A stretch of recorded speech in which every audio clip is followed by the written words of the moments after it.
అందరికీ నమస్కారం. ఈరోజు మనం చెప్పుకోబోయే కథ భర్తగాడి ప్రియురాలు మొదటి భాగం. కథలోకి వెళ్ళబోయే ముందు మీరు కనుక మన ఛానల్ని ఫస్ట్ టైం చూస్తున్నట్లయితే మన ఛానల్ని లైక్ చేయండి, షేర్ చేయండి, సబ్స్క్రైబ్ చేయండి, బెల్ ఐకాన్ క్లిక్ చేసి ఆల్ అనే బటన్ని ప్రెస్ చేయడం మర్చిపోకండి. ఈ కథ చాలా బాగుంటుంది. ఒక ఆడపిల్ల జీవితంలో జరిగేటటువంటి ఎన్నో విచిత్రమైనటువంటి వింతలు అని చెప్పలేను, కానీ నిజానికి ఆడదానికి మాత్రమే భగవంతుడు ఇలాంటి తలరాతని రాస్తాడా? ఒక ఆడది మాత్రమే ఎదుర్కోగలదా? ఎలాంటి ప్రాబ్లం వచ్చినా కూడా ఆడదానికి నిజమైనటువంటి ఆభరణం ఏంటి? ధైర్యమా, తెగింపా, తెగువ, లేకపోతే ఆవిడికి చావే దారా అన్నది మనకి తెలియజేస్తుంది ఈ కథ. మీరు మన ఛానల్లో వస్తున్న అంతకుముందు అప్లోడ్ చేసిన చాలా కథల్ని విని ఉండకపోతే ఒకసారి వినండి. మంచి కంటెంట్తో ఉన్న స్టోరీస్ చాలా ఉన్నాయి. మీకు నచ్చితే మంచి మెసేజ్ ఉన్న కథల్ని మీ ఫ్రెండ్స్, ఫ్యామిలీ మెంబర్స్తో షేర్ చేసుకోండి. అలాగే ఛానల్ని చూసిన ప్రతి ఒక్కళ్ళు, కథను విన్న ప్రతి ఒక్కళ్ళు ఛానల్ని బూస్ట్ చేస్తూ ఒక మంచి లైక్ చేయండి, కమెంట్ పెట్టండి. ఛానల్ని సబ్స్క్రైబ్ చేసుకుంటే నేను అప్లోడ్ చేసే కథలు మీ వరకు చేరటానికి, నోటిఫికేషన్ రూపంలో మీ దాకా చేరటానికి అది ఉపయోగపడుతుంది. మరి కథని ఎక్కడ స్కిప్ చేయకుండా వినండి. కథలోకి వెళ్ళిపోదామా? నాగేశ్వరరావు, నీలవేణి దంపతులు. వీళ్ళకి తినాగొడవ, ఆస్తిపాస్తులకి ఏ లోటు లేదో. నాగేశ్వరరావుదే ప్రైవేటు ఉద్యోగమే అయినా మంచి ఆదాయం వచ్చేటటువంటి ఉద్యోగం. ఇక నీలవేణి గృహిణిగానే ఉండేదే. ఆయన అడుగుజాడల్లో నడిచే ఇల్లాలావిడ. భర్త అంటే పంచప్రాణాలు నీలవేణికి. వీళ్ళిద్దరి అన్యోన్య దాంపత్యానికి, కాపురానికి గుర్తుగా వీళ్ళకి మొదట ఒక కూతురు పుట్టింది. నీలిమ అని పేరు పెట్టుకున్నారు. ఆ తరువాత 3 సంవత్సరాలకి వీళ్ళకు ఒక కొడుకు పుట్టాడు. ఆ కొడుకు పేరు హరి అని పెట్టుకున్నారు. పిల్లలే ప్రపంచం, పిల్లలే లోకం అని బ్రతికే దంపతులు వీళ్ళు. భార్యాభర్తలకి ఒకళ్ళంటే ఒకళ్ళకి వల్లమాలిన ప్రేమ. ఇక పిల్లల్ని చదివించి ప్రయోజకుల్ని చెయ్యాలి. తినటానికి, ఉండటానికి ఆ భగవంతుడి దయ వల్ల బాగానే ఉంది కదా, మనకు వచ్చిన లోటే ఉంది అనుకునేవాళ్ళు భార్యాభర్తలు.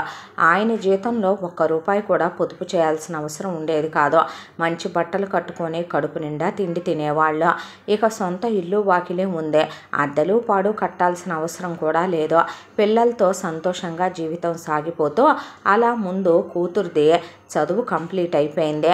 నేను అందరిలాగా ఇంజనీరింగులు చెయ్యను, నేను డిగ్రీయే చేస్తానని చదువుకుంది కూతురు. ఇక కూతురు చదువు అయిపోయిన తర్వాత వెంటనే పెళ్లి చేసేద్దాం కదా అని చెప్పి కూతుర్ని, జయంత్ అనే అబ్బాయిని నేను ఇష్టపడ్డాను అని కూతురు చెప్పడంతో సరేనని చెప్పి ఇక కూతురికి ఏదైతే ఇవ్వాలనుకున్నారో అది ఇచ్చేసి కూతురికి పెళ్లి జరిపించేశారో.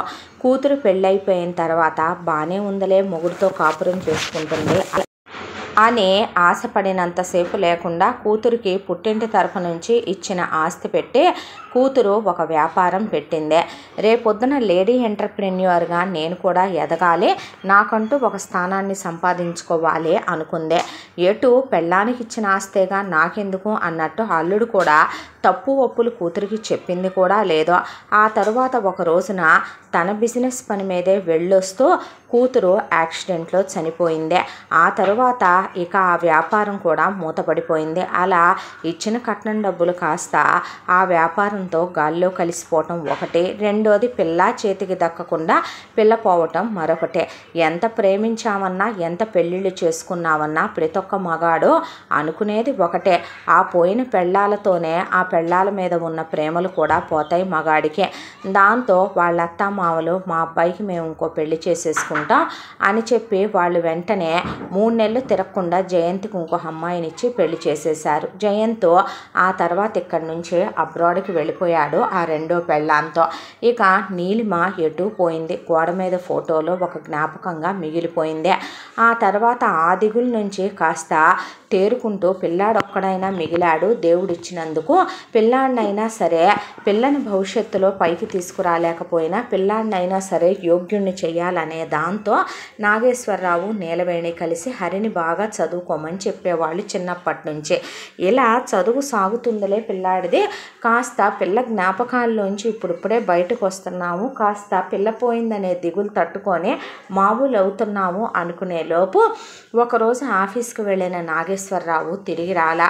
గుండె ఆగిపోయింది నీలవేణికి. ఫోన్ చేస్తే ఆయనకి యాక్సిడెంట్ అయి 7 గంటలు అయిందనే, పొదల్లో పడ్డాడని, పట్టించుకునే వాళ్ళు లేకపోయారనే, గాలి వర్షం తుఫాను వల్ల మనుషులు వచ్చేపోయే దారి కూడా కాక ఆయన ఎవరో ఆలకించలేదని, చాలా రక్తం పోయిందనే, ఎవరో ఒక మహానుభావుడు హాస్పిటల్లో చేర్చి వీళ్ళకు ఫోన్ చేశాడు. ఉరుకులు పరుగుల మీద వెళితే నాగేశ్వరరావు కోమాలోకి వెళ్ళిపోయాడనే, ఆయనకి పార్ట్కి ఆపరేషన్ చేయాలనే, ఆయన 6 నెలల్లో కోమాలో నుంచి బయటికి రావచ్చనే, కాకపోతే ఆయన కంప్లీట్గా కోలుకోవాలంటే మాత్రం కోట్లల్లో డబ్బు ఖర్చు అవుతుందని చెప్పారు డాక్టర్లు. మొగుడు కన్నా పసుపు కుంకాల కన్నా ఏది ఎక్కువ అనుకునే మనిషి కాదు నీలవేణి. దాంతో ఒక్కటే ఆలోచించింది, ముందు తనకిచ్చిన స్త్రీధనాన్ని, అలాగే మొగుడికి అత్తమామలు ఇచ్చినటువంటి పొలాలు స్థలాలు మొత్తం అమ్మి పడేసిందే. ఆయనకి ఆపరేషన్లు చేశారు. ఆ తర్వాత ఆయన కోమాలో నుంచి బయటకు వచ్చాడు. మాట వచ్చింది, చూపు వచ్చింది, ఆ తర్వాత కదలికి వచ్చింది. చేతులు నడుములు వరకే, తొడలు మోకాళ్ళ వరకు కదలికొచ్చింది. కానీ ఇహ కింద నుంచి మాత్రం నడక రాక వీల్ చైర్కే పరిమితమైపోయాడు. అక్కడికి ఉన్న 4 రూపాయల డబ్బులు కూడా ఆయన ఆపరేషన్లకి ఆయన మందులకి ఖర్చు అయిపోయినాయి. ఇక రూపాయి లేదు. ఆయన ఉద్యోగము పోయిందే. ఇంకా తన బయటికి వెళ్ళి ఉద్యోగం చేసేంత తెలివైన ఇల్లాలు కాదు. అందరిలాగా నీలవేణికి మిషన్లు కుట్టటము రాదు, వంట పనులు చేయటము రాదు, గేదెలను కాయటము రాదు. భర్త చాటు ఇల్లాలు, అమ్మా నాన్నల చాటున పెరిగిన కూతురు, అన్నదమ్ముల చాటున పెరిగిన చెల్లెలు. ఆవిడికి ఏమీ చేత కాదు. దాంతో ఇహ మిగిలిందే ఒక్క ఇల్లు మాత్రమే.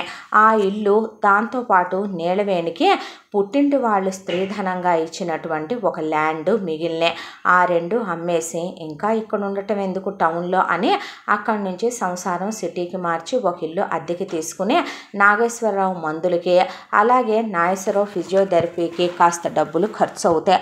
అవి ఖర్చు చేసుకుంటూ మిగతా డబ్బులు బ్యాంకీలో పడేసి వాటిల్లో నుంచే కొంత తీసి ఇంటి ఖర్చులకి ఇంట్లోకి వాడుకుంటూ మిగతా డబ్బులతో పిల్లాన్ని చదివించాలి అనుకున్నారు. పిల్లాన్నేమి ఎంత బాధ వచ్చినా కూడా వాళ్ళేమి చిన్న కాలేజీల్లో చేరి నువ్వు చదువుకో అని చెప్పలేదు, డిగ్రీతో నువ్వు సరిపుచ్చుకో అని చెప్పలేదు, ఇక నువ్వు ఏదో ఒకటి చేసి పార్ట్ టైంతో నీ పొట్ట పోసుకో అని చెప్పలేదు. అమ్మా నాన్నలుగా పిల్లల్ని కన్నప్పుడు వాళ్ళ బాధ్యత మనదే అనుకునే చదివించారు. దాంతో హరిది బీటెక్ అయిపోయింది, ఆ తర్వాత ఎంటెక్ అయిపోయింది. మంచి కాలేజీలోనే చదివాడు. క్యాంపస్ ప్లేస్మెంట్లో జాబ్ కూడా వచ్చింది. ఎలా లేదన్నా కూడా స్టార్టింగే 80,000 రూపాయలు ఉద్యోగం. భగవంతుడు మన ఎందున ఉన్నాళ్లే అనుకునే అప్పటి వరకు వీళ్ళుండేది చిన్న ఇల్లు. అయితే ఆ ఇంట్లో నుంచి ఇహ కొడుక్కి పెళ్లి చేసేసేద్దాము, పిల్లాడి జీతం మీద పడి బ్రతుకుతున్నాము, అది చాలదన్నట్టు మన దగ్గర ఉన్న సేవింగ్స్ కూడా అయిపోయినాయి, రేపొద్దున వాడికంటూ భార్య కుటుంబం ఉండొద్దా అని ఒక మధ్యతరగతి కుటుంబీకులైన తల్లిదండ్రులు ఆలోచించినట్టే వాళ్ళు ఆలోచించారు. ఆ తరువాత హరి అలా ఆఫీస్కి వెళ్ళటం మొదలుపెట్టాక లోను పెట్టుకొని ముందొక బండి కొనుక్కోమన్నాడు నాగేశ్వరరావు. ఈఎంఐలో తీసుకుంటాలే నాన్న అని తీసుకున్నాడు హరి. ఆ తర్వాత ఎవరినైనా ప్రేమించావా అయ్యా అని కూర్చోబెట్టి అడిగారు అమ్మా నాన్నలు. అలాంటిదేమీ లేదు అని చెప్పాడు హరి. మరి అలాగైతే గనక మా సంబంధాలు చూడమంటావా, పెళ్లి చేసుకుందో కానీ ఎంటెక్ కూడా అయిపోయింది, 26 సంవత్సరాల వయసు కూడా వచ్చేసింది, ఆఫీసులో చేరి కూడా అటు ఇటుగా ఏడాది కావస్తోంది, నువ్వేదో సంపాదిస్తున్నావు కదా అని నీ జీతంతో ఎటు మేము పొట్ట పోసుకుంటున్నాం, ఇంట్లో ఉంటున్నాం. ఇదివరకు చిన్నింట్లో ఉండేవాళ్ళు కాస్త పిల్లాడి పెళ్ళి అనేసరికి 3BHKలోకి మారారు. మారి ఒక దాంట్లో వాళ్ళు ఉంటే, ఒక దాంట్లో కొడుకు వాళ్ళు ఉంటే, మనవడు మనవరాలు పుట్టిన చుట్టాలు వచ్చినా, ఎవరైనా బంధువులు వచ్చినా ఒక గది ఉంటుందిలే మనమని 3BHK ఇల్లు తీసుకున్నారు. ఇంట్లో పనమ్మాయి ఉంటుంది, పై పని అంతా నీలవేణి చేసుకుంటుంది, నాగేశ్వరరావు పనులన్నీ ఆవిడే చేసుకుంటుంది. ఇక హరే మీ ఇష్టం అనేశాడు.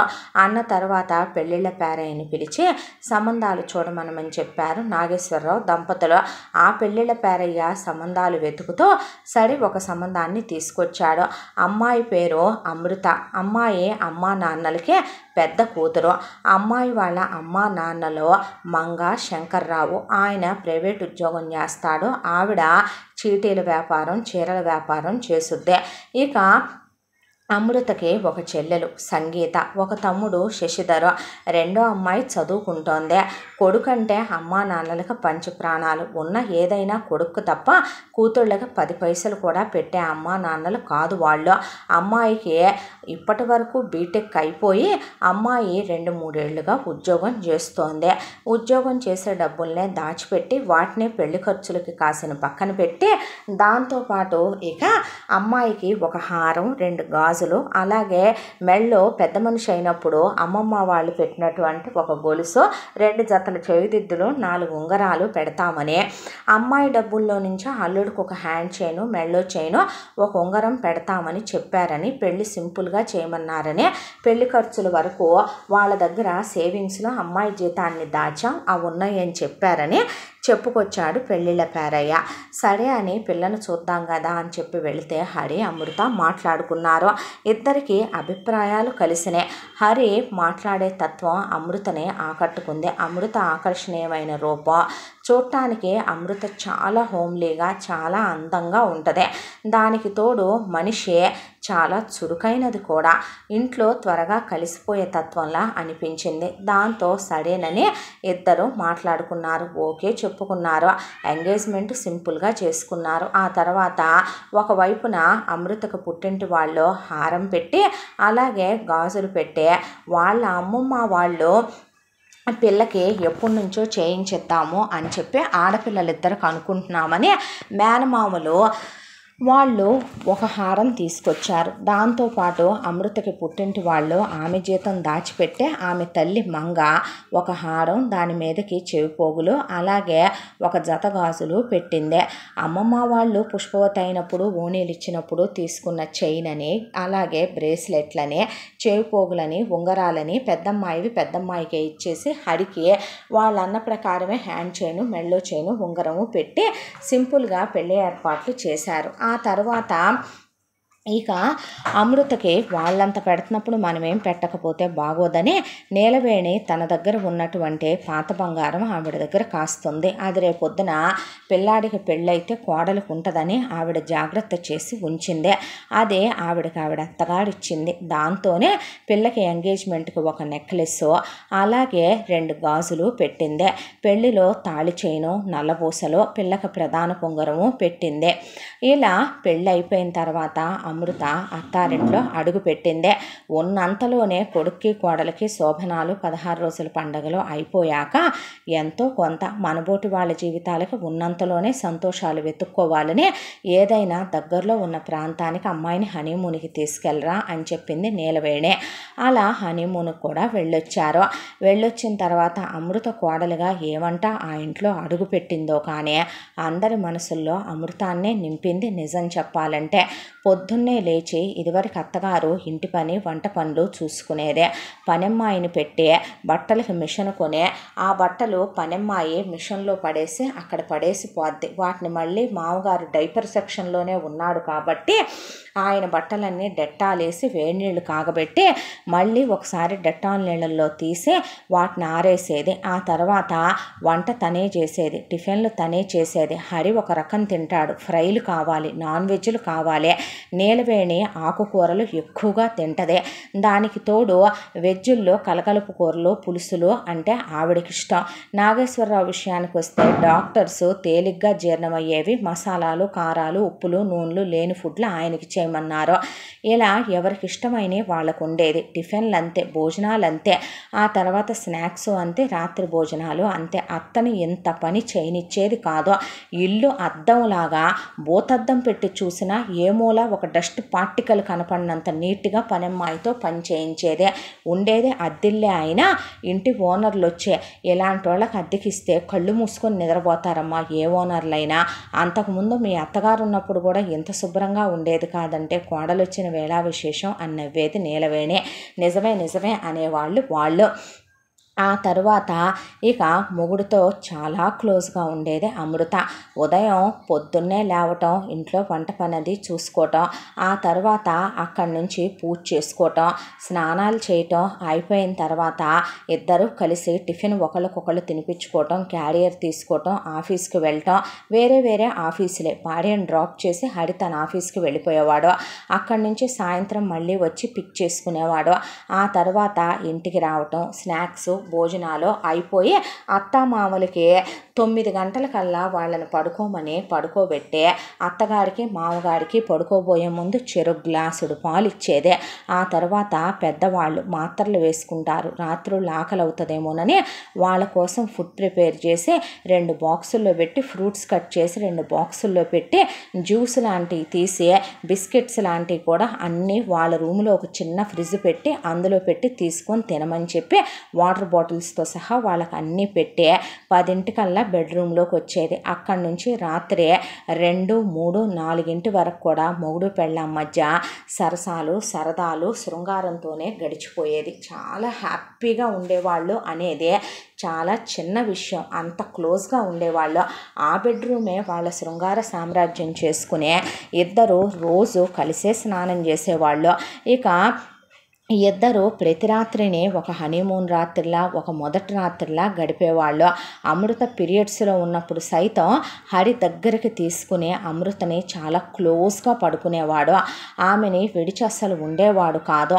అంత క్లోజ్గా ఉండేవాళ్ళు. వెంటనే పిల్లల్ని కనకూడదు, ముందు మనకంటూ ఒక ఇల్లు లేదు కాబట్టి రూపాయి సేవింగ్స్లో పెట్టుకోవాలి, ఇద్దరి జీతాలు వస్తున్నాయి కాబట్టి అలా సేవ్ చేసుకున్న దాంతో ముందు కొంత డౌన్ పేమెంట్ కట్టి, ఆ తర్వాత ఒకళ్ళ జీతం మీద లోన్ తీసుకుని ముందు మనకంటూ ఒక 3 BHK ఫ్లాట్ అయినా కొనుక్కోవాలి, ఇండివిజువల్ హౌస్ అయినా కొనుక్కోవాలని మొగుడు పెళ్ళాం అనుకున్నారు. ఆ తర్వాత మెల్లగా కారు కొనుక్కోవాలి, అప్పుడు పిల్లల్ని కనాలి అని మాట్లాడుకున్నారు. ఇక హరి జీతం అమృతకే తీసుకొచ్చి ఇచ్చేవాడు. హరి జీతం హైకులు పడుతుంది. దాంతోపాటు హరికి ప్రమోషన్లు వస్తున్నాయి. జీతం 1,00,000 రూపాయల్లోకి వెళ్ళిపోయింది. 10,000 రూపాయలు హరి తన ఖర్చులకి కావాలని తీసుకునేవాడు.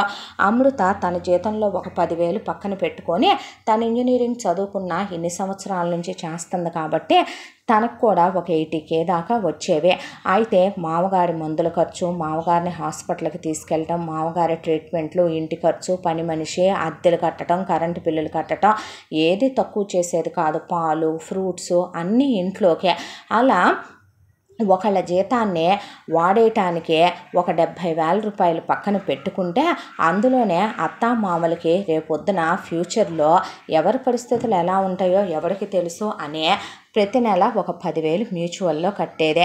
ఒక 60,000 ఇంటి ఖర్చుల కింద ఖర్చు అయిపోయేవి. హరి జీతంలో 1,00,000 రూపాయల్లో 10,000 హరి ఖర్చులకు పోను 90 ఇస్తే ఆ 90,000 అలా సేవింగ్స్లో పెట్టి రేపు వాళ్ళ రిటైర్మెంట్కి ఉంటాయని చెప్పి ఒక 10,000 మ్యూచువల్ కట్టి 80,000 ఇంటి కోసం దాసేది అమృత. ఇలా రోజులు చాలా హ్యాపీగా గడిచిపోతున్నాయి. చుట్టుపక్కల వాళ్ళకు కూడా అమృత అంటే చాలా ఇష్టం. వీళ్ళు ఉండే ఏరియాలో ఇక ఆ చుట్టుపక్కల అన్నీ ఇండివిజువల్ హౌస్లే. వీళ్ళుండేది కూడా అపార్ట్మెంట్ ఏమీ కాదు. 3 బెడ్రూములు ఉన్నటువంటి 2 పోర్షన్లు వేయించి ఇల్లు గల్ల ఆవిడ అద్దెలకి ఇచ్చుకొని వెళ్ళింది. ఆవిడ అద్దెకి రాకుండానే, అద్దె నడక్కుండానే అమృత ప్రతి నెల 1 నుంచి 5వ తారీఖులోపు మీ రెంట్ మీ అకౌంట్లో ఉంటుందా ఆంటీ అని వేస్తే వచ్చినప్పుడల్లా ఆవిడ చుట్టుపక్కల వాళ్ళని తిట్టిపోయేదే. ఇలా ఒక్కసారైనా ఉంటారేమో మీరు అనుకుంటాను. ఒక్కనాడైనా ఇలా సావరు మంద పాడుగాను. ఎప్పుడు కరెంటు బిల్లులు బకాయిలు, వాటర్ బిల్లులు బకాయిలు, ఎప్పుడు చూసినా ఇంటద్దెల బకాయిలు. అమృతమ్మలాగా ఉండాలి అనుకునేది ఆవిడ. చాలా అన్యోన్యమైన దాంపత్యం, అడమరికలు లేని కాపురం. ఒక్క మాట అననే అత్తామామలో కోడల్ని చూసి మురిసిపోయేవాళ్ళు నాగేశ్వరరావు, నీలవేణి. ఏ రోజు ఏ జన్మలో ఏ అదృష్టం చేసుకున్నామో. పోయిన బిడ్డ ఎటూ పోయిందే. బిడ్డ పోయిన దుఃఖాన్ని దిగమింగేలోపు ఈ నెల అయిపోయాడు. కానీ బంగారం లాంటి కోడల్ని పంపించాడు దేవుడు అనుకునేది నీలవేణి. నాగేశ్వరరావు కూడా కోడలంటే ఎంతో ఇష్టం. ఆయనకు ఒక అమ్మలా అనిపించేది కోడల్ని చూస్తే. ఇక మొగుడికైతే శృంగార దేవతలాగా రాత్రంతా కూడా శృంగారాలతో విందు భోజనమే. ఇక సరసల్లాపాలతో కాపురమే. భర్తకి ఏది కావాలన్నా సరే ఒక ఆడది కాళ్ళు కార్యేషు దాసి కరణేషు మంత్రి భోజ్యేషు మాత శయనేషు రంభ క్షమయా ధరిత్రి రూపేచ లక్ష్మి అని అమృత చూడటానికి అందంగా ఉంటుంది, అందంగా రెడీ అవుద్ది. దాంతోపాటు ఇక భర్తకి ఏది కావాలన్నా సరే శృంగారాన్ని నైవేద్యంగా పెట్టుద్ది. ఇది అవును ఇది కాదు అనదు.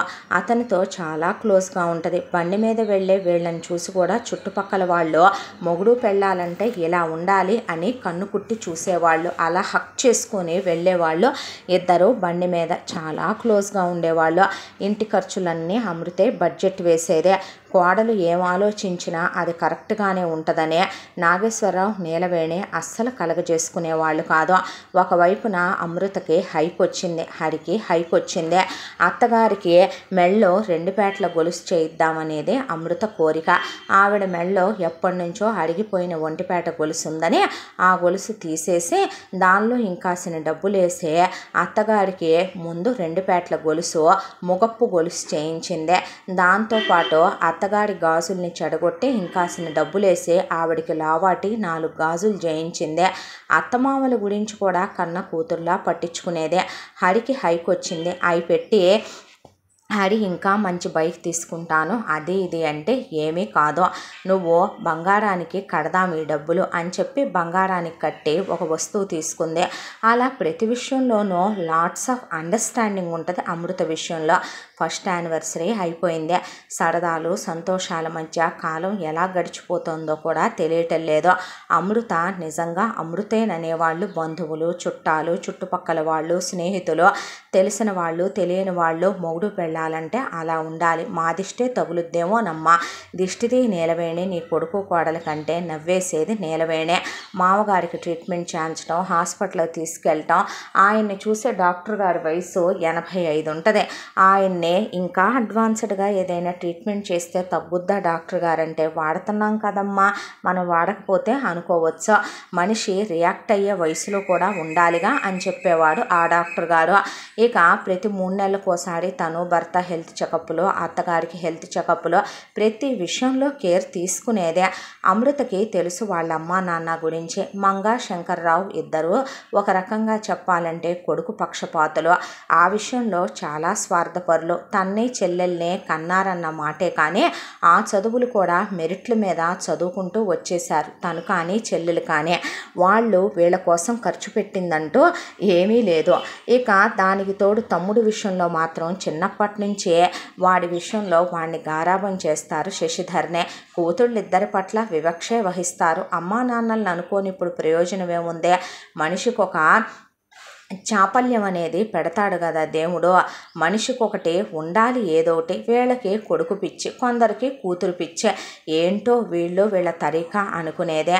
కొడుకుని మాత్రం మంచి స్కూల్లో వేసి కూతుళ్ళని నార్మల్ స్కూళ్ళల్లో వేయటం, కొడుక్కి 2-3 రకాల నాన్ వెజ్లు పెడితే కూతుళ్ళకి పప్పుచారు అలాగే ఆకుకూరతో సరిపెట్టేసుకోమని చెప్పటం, కూతుళ్ళకి ఎప్పుడో సంవత్సరానికి 2 జతల బట్టలు కొంటే కొడుక్కి ప్రతి సంవత్సరం ప్రతి పండక్కి కొనటం, ఇలాంటి వాటికి ఏమీ అతీతం కాదు అమ్మా నాన్నలో. వాళ్ళ గురించి ఎప్పుడో అత్తింట్లో చెప్పటం, అత్తింట్లో విషయాలు పుట్టింట్లో చెప్పటం, రెండూ అలవాట్లేవు అమృతకే. అమృత చెల్లెలు చాలా షార్పు, అమృత కన్నా చాలా తెలివైన పిల్ల సంగీత. చదువుకుంటోంది సంగీత. ఇక అలా రోజులు గడిచిపోతూ సంతోషాలు ఆనందాల మధ్య 2nd యానివర్సరీ కూడా కంప్లీట్ అయిపోయింది. ఆ తర్వాత ఇద్దరికి కాస్త జీతాలు పెరిగి త్వరలోనే ఇల్లు కొనుక్కుందాం అత్తయ్య అని చెప్తే, నీ ఇష్టం తల్లి, నీకు ఎలా నచ్చితే అలా చెయ్యి అనేశారు అత్తమామలు. ఆ తర్వాత సంతోషంగా సాగిపోయే జీవితాలు అలాగే ఉంటే లేనిదే ఉందే.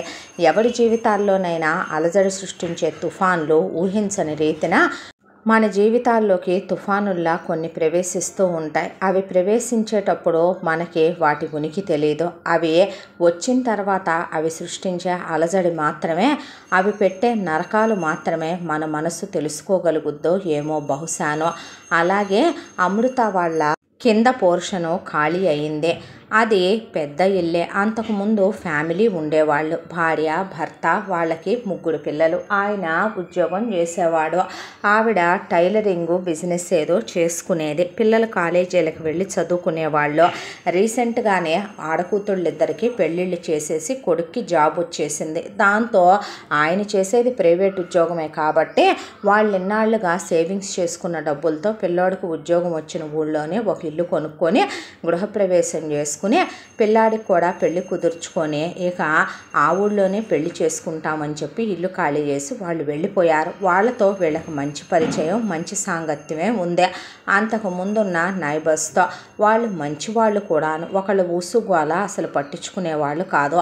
ఆ పోర్షన్ వాళ్ళు ఖాళీ చేసి వెళ్ళిపోయిన తర్వాత ఇల్లు గల్లావిడ పెయింట్లు వేయించి క్లీన్ చేయించింది. ఆ తర్వాత ఒక రోజున లారీలో కొన్ని సామాన్లు వచ్చి అక్కడ దిగాయి. ప్యాకర్స్ వాళ్ళు సామాన్లని తీసుకెళ్ళి లోపల సర్దారు. ఎవరో ఒక అమ్మాయి లోపలికి వెళ్ళింది. వెళ్ళి ఆ తర్వాత అగరబత్తీల వాసన వచ్చింది. ఆ తర్వాత గంట కొట్టిన శబ్దం, కొబ్బరికాయ కొట్టిన శబ్దం, కమ్మగా నెయ్యి, యాలుక్కాయలు వాసన పాయసం చేసినట్టుగా వచ్చింది వీళ్ళకి పై పోర్షన్లోకి. కాసేపటికి ఆ అమ్మాయి వచ్చి వీళ్ళింటి బెల్లు కొట్టింది. వెళ్ళి నీలవేణి తలుపు తెరిచింది. తెరిస్తే నమస్తే అండి అని చెప్తే నమస్తే అమ్మా అన్నాక, నా పేరు సుష్మా, నేను మీ కింద పోర్షన్లో రెంట్కి వచ్చాను, ఈరోజే కొత్త ఇంట్లోకి వచ్చాను అని పాలు పొంగిచ్చి పాయసం చేశానండి. దేవుడికి నైవేద్యం పెట్టి మీరు నైబర్స్ కదా అని పరిచయం చేసుకుందామని తీసుకొచ్చానంటే లోపలికి రామ్మా అని నీలవేణి లోపలికి పిలిచింది. నాగేశ్వరరావు కుర్చీలో కూర్చొని టీవీ చూస్తున్నాడు. ఆయన మా వారమ్మ, ఆయనకు ఆరోగ్యం బాగుండదు, ఆయన అలాగే ఉంటారు వీల్ చైర్లోనే. ఇక నా పేరు నీలవేణమ్మ, నాకు ఒక కొడుకు కోడలు, ఆ ఫోటోలో ఉంది నా కూతురు, పోయిందమ్మా. నా కొడుకు కోడలు ఇద్దరు కూడా ఉద్యోగాలు చేస్తారు. ఇద్దరు సాఫ్ట్వేర్ ఎంప్లాయీసే, ఫలానా ఆఫీసుల్లో చేస్తారు. ఇద్దరు కూడాను మంచి జీతాలే వస్తున్నాయమ్మా. అరమరికలు లేని కాపురం, మంచి చాలా చాలా మంచిది మా కోడలు. మా అబ్బాయి కూడా చాలా మంచోడమ్మా. ఇంకా పిల్లలు లేరు మా ఇంట్లో, మనవాళ్ళు మనవరాళ్ళు అని. అవును, అద్దెంట్లోకి వచ్చి కూడా పాలు పొంగిచ్చి అద్దెంట్లో కూడా పాయసాలు చేసి నైవేద్యాలు పెడతారా? చూద్దాం కాకపోతే అంది నీలవేణి. ఏ ఇంట్లో ఉంటే ఆ ఇల్లే మనది కదా ఆంటీ అని మాట్లాడుతూ ఉండగా హరి, అమృత వచ్చారు. వచ్చిన తర్వాత హరిని, అమృతని పరిచయం చేసింది నీలవేణి. హాయ్ అంది అమృత. అన్న తర్వాత నమస్తే అండి అంది సుష్మా. అన్నాక నమస్తే అనేసి హరి లోపలికి వెళ్ళిపోయాడు.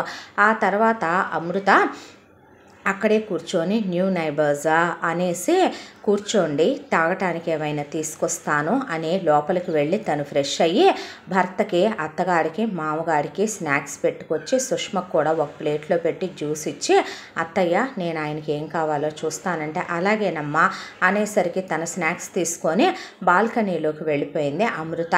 ఆ తర్వాత సుష్మని నీలవేణి, అవునమ్మా ఎంతమంది ఉండటానికి వచ్చారు అని అడిగింది.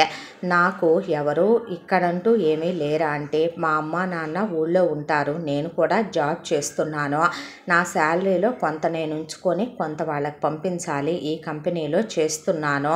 మా తమ్ముడు అబ్రాడ్లో ఉంటాడు, వాడు సెటిల్ లేను, వాడు అక్కడమ్మాయినే పెళ్లి చేసుకున్నాడు, వాడు అమ్మా నాన్నల్ని ఏమీ పట్టించుకోడు.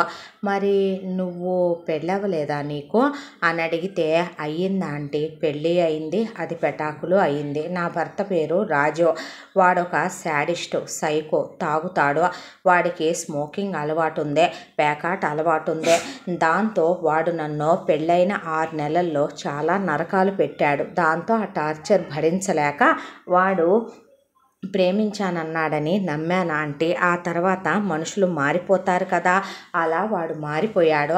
ఒక 6 నెలల పరిచయం, ఆ తర్వాత పెళ్ళైన తర్వాత 6 నెలలకి ఇక నరకం భరించలేక బయటకు వచ్చి విడాకులు తీసేసుకున్నాను ఆంటీ. ఆ తర్వాత అదే ఊళ్ళో ఉంటే టార్చర్ చేస్తున్నాడు, అందుకని చెప్పేసి ఆ ఊరు నుంచి ఇంకా ఇక్కడికి వచ్చి ఇక్కడ జాబ్ ట్రాన్స్ఫర్ పెట్టుకున్నాను, ఇక్కడ ఉండి జాబ్ చేసుకుందామని ఇలా వచ్చాను ఆంటీ. అంటే 3 BHK ఇల్లు నీకు పెద్దదైపోదా అమ్మా అన్నాడు నాగేశ్వరరావు. అంటే ఒక గదిలో ఆఫీస్ వర్క్ చేసుకుంటాను అంకుల్, ఒక గదిలో నేనుంటాను, ఎప్పుడైనా అమ్మా నాన్నలు వస్తే ఒక రూమ్ ఉంటుంది కదా అని చెప్పి తీసుకున్నాను అంది సుష్మ. అదేలేమ్మా, కాకపోతే బడ్జెట్ పెరిగిపోతుంది కదా అని అన్నానులే అన్నాడు ఆయన. పర్లేదు అంకుల్, మనం ఉండే ఇల్లు ప్రశాంతంగా ఉండాలనుకుంటాను నేను. ఆంటీ, పనమ్మాయి దొరుకుద్దా ఇక్కడ? మా పనమ్మాయి అయితే చాలా బిజీ అమ్మా, దానికి ఇప్పటికే 4 ఇళ్ళు ఉన్నాయి. ఇదే కాలనీలో మా ఇంట్లో పక్కింట్లో 2 పోర్షన్లో, ఆ పక్కింట్లో 1 పోర్షన్లో చేస్తే కొత్తగా 5వ ఇల్లు కూడా కుదిరిందంట. దాన్నే చూడమని చెప్తానులే, నీకు కూడా ఎవరినైనా చూసి పెట్టుద్దే. అలాగే నా ఆంటీ అని చెప్పి సుష్మ కాసేపు మాట్లాడిన తర్వాత అక్కడి నుంచి వెళ్ళిపోయింది. వెళ్ళిపోయిన తర్వాత రాత్రి భోజనాలప్పుడు నీలవేణి ఇదంటా విషయం అని హరితో అమృతతో కూడా అందే. అవునా అనేశాడు హరి. అయ్యో పాపం అనేసింది అమృత. వాళ్ళ రొటీన్ లైఫ్లో వాళ్ళు పడిపోయారు. అలా సుష్మతో ఒక పరిచయం. ఆ పరిచయంతో సుష్మ ప్రతిరోజు సాయంకాలం హరికి అమృతకి టెర్రస్ పైకి వెళ్ళే అలవాటు ఉంది. అక్కడ ఒకళ్ళతో ఒకళ్ళు స్నాక్స్ తినిపించుకోవటం, హరి అమృతను ఒళ్ళో కూర్చోబెట్టుకోవటం, నడుం గిల్లటం, నడుం మీద ముద్దు పెట్టడం, వీప్ మీద ముద్దు పెట్టడం, భార్య బట్టలు తీసి మడత పెడుతుంటే పెళ్ళానికి సాయం చేయటం, పెళ్ళాన్నే ఎత్తి గిరగిరా తిప్పటం, వర్షంలో తడవటం, ఏయో చిన్న చిన్న సరదాలు. అంతకుముందు ఉన్నవాళ్ళు పైకి వచ్చేవాళ్ళు కాదు అసలు. వాళ్ళ పిల్లలు చదువుకునేటప్పుడు ఎప్పుడన్నా ఎగ్జామ్స్ టైంలో పైకి వచ్చినా చాలా పెద్ద టెర్రస్, ఆ మూల ఎక్కడో కూర్చొని ఈ మూల ఎక్కడో వెళ్ళుండేవాళ్ళు. సుష్మ పైకి వచ్చింది. హరి అమృత క్లోజ్గా ఉండటం చూసి ఐఎమ్ సారీ, ఏమనుకోవద్దు, ప్రైవసీని డిస్టర్బ్ చేసినట్టున్నాను. అదేంటండి, ఇది కామన్ టెర్రస్, మేము మాత్రమే రెంట్ పే చేస్తున్నామా, మీరు పే చేయట్లేదా ఏంటి? మేము వైఫ్ అండ్ హస్బెండ్, మేము ఎలాగున్నా అది లీగలు వ్యాలిడ్ కూడా. మీరు ఏదో చల్లగాలి పీల్చుకుందామనో వర్క్ చేసుకుందామనో వచ్చినట్టున్నారు, మీ పని మీరు చేసుకోండి అనేశారు అమృత వాళ్ళు. దాంతో సుష్మ తనొక చైర్ వేసుకొని ఎదురుగా టీపా వేసుకొని బుక్ చదువుకుంటూ కూర్చొని వీళ్ళని అబ్జర్వ్ చేస్తూ కూర్చుందే. ఇలా కొంతకాలం అలా రోజులు గడిచిపోతూ వెళ్ళిపోయినాయి. ఆ తర్వాత ఒక రోజున అమృత వాళ్ళ అత్తమామలదే మ్యారేజ్ యానివర్సరీ వచ్చింది. ఏ చిన్న విషయాన్ని ఫ్యామిలీ విషయంలో నెగ్లెక్ట్ చేయదు అమృత.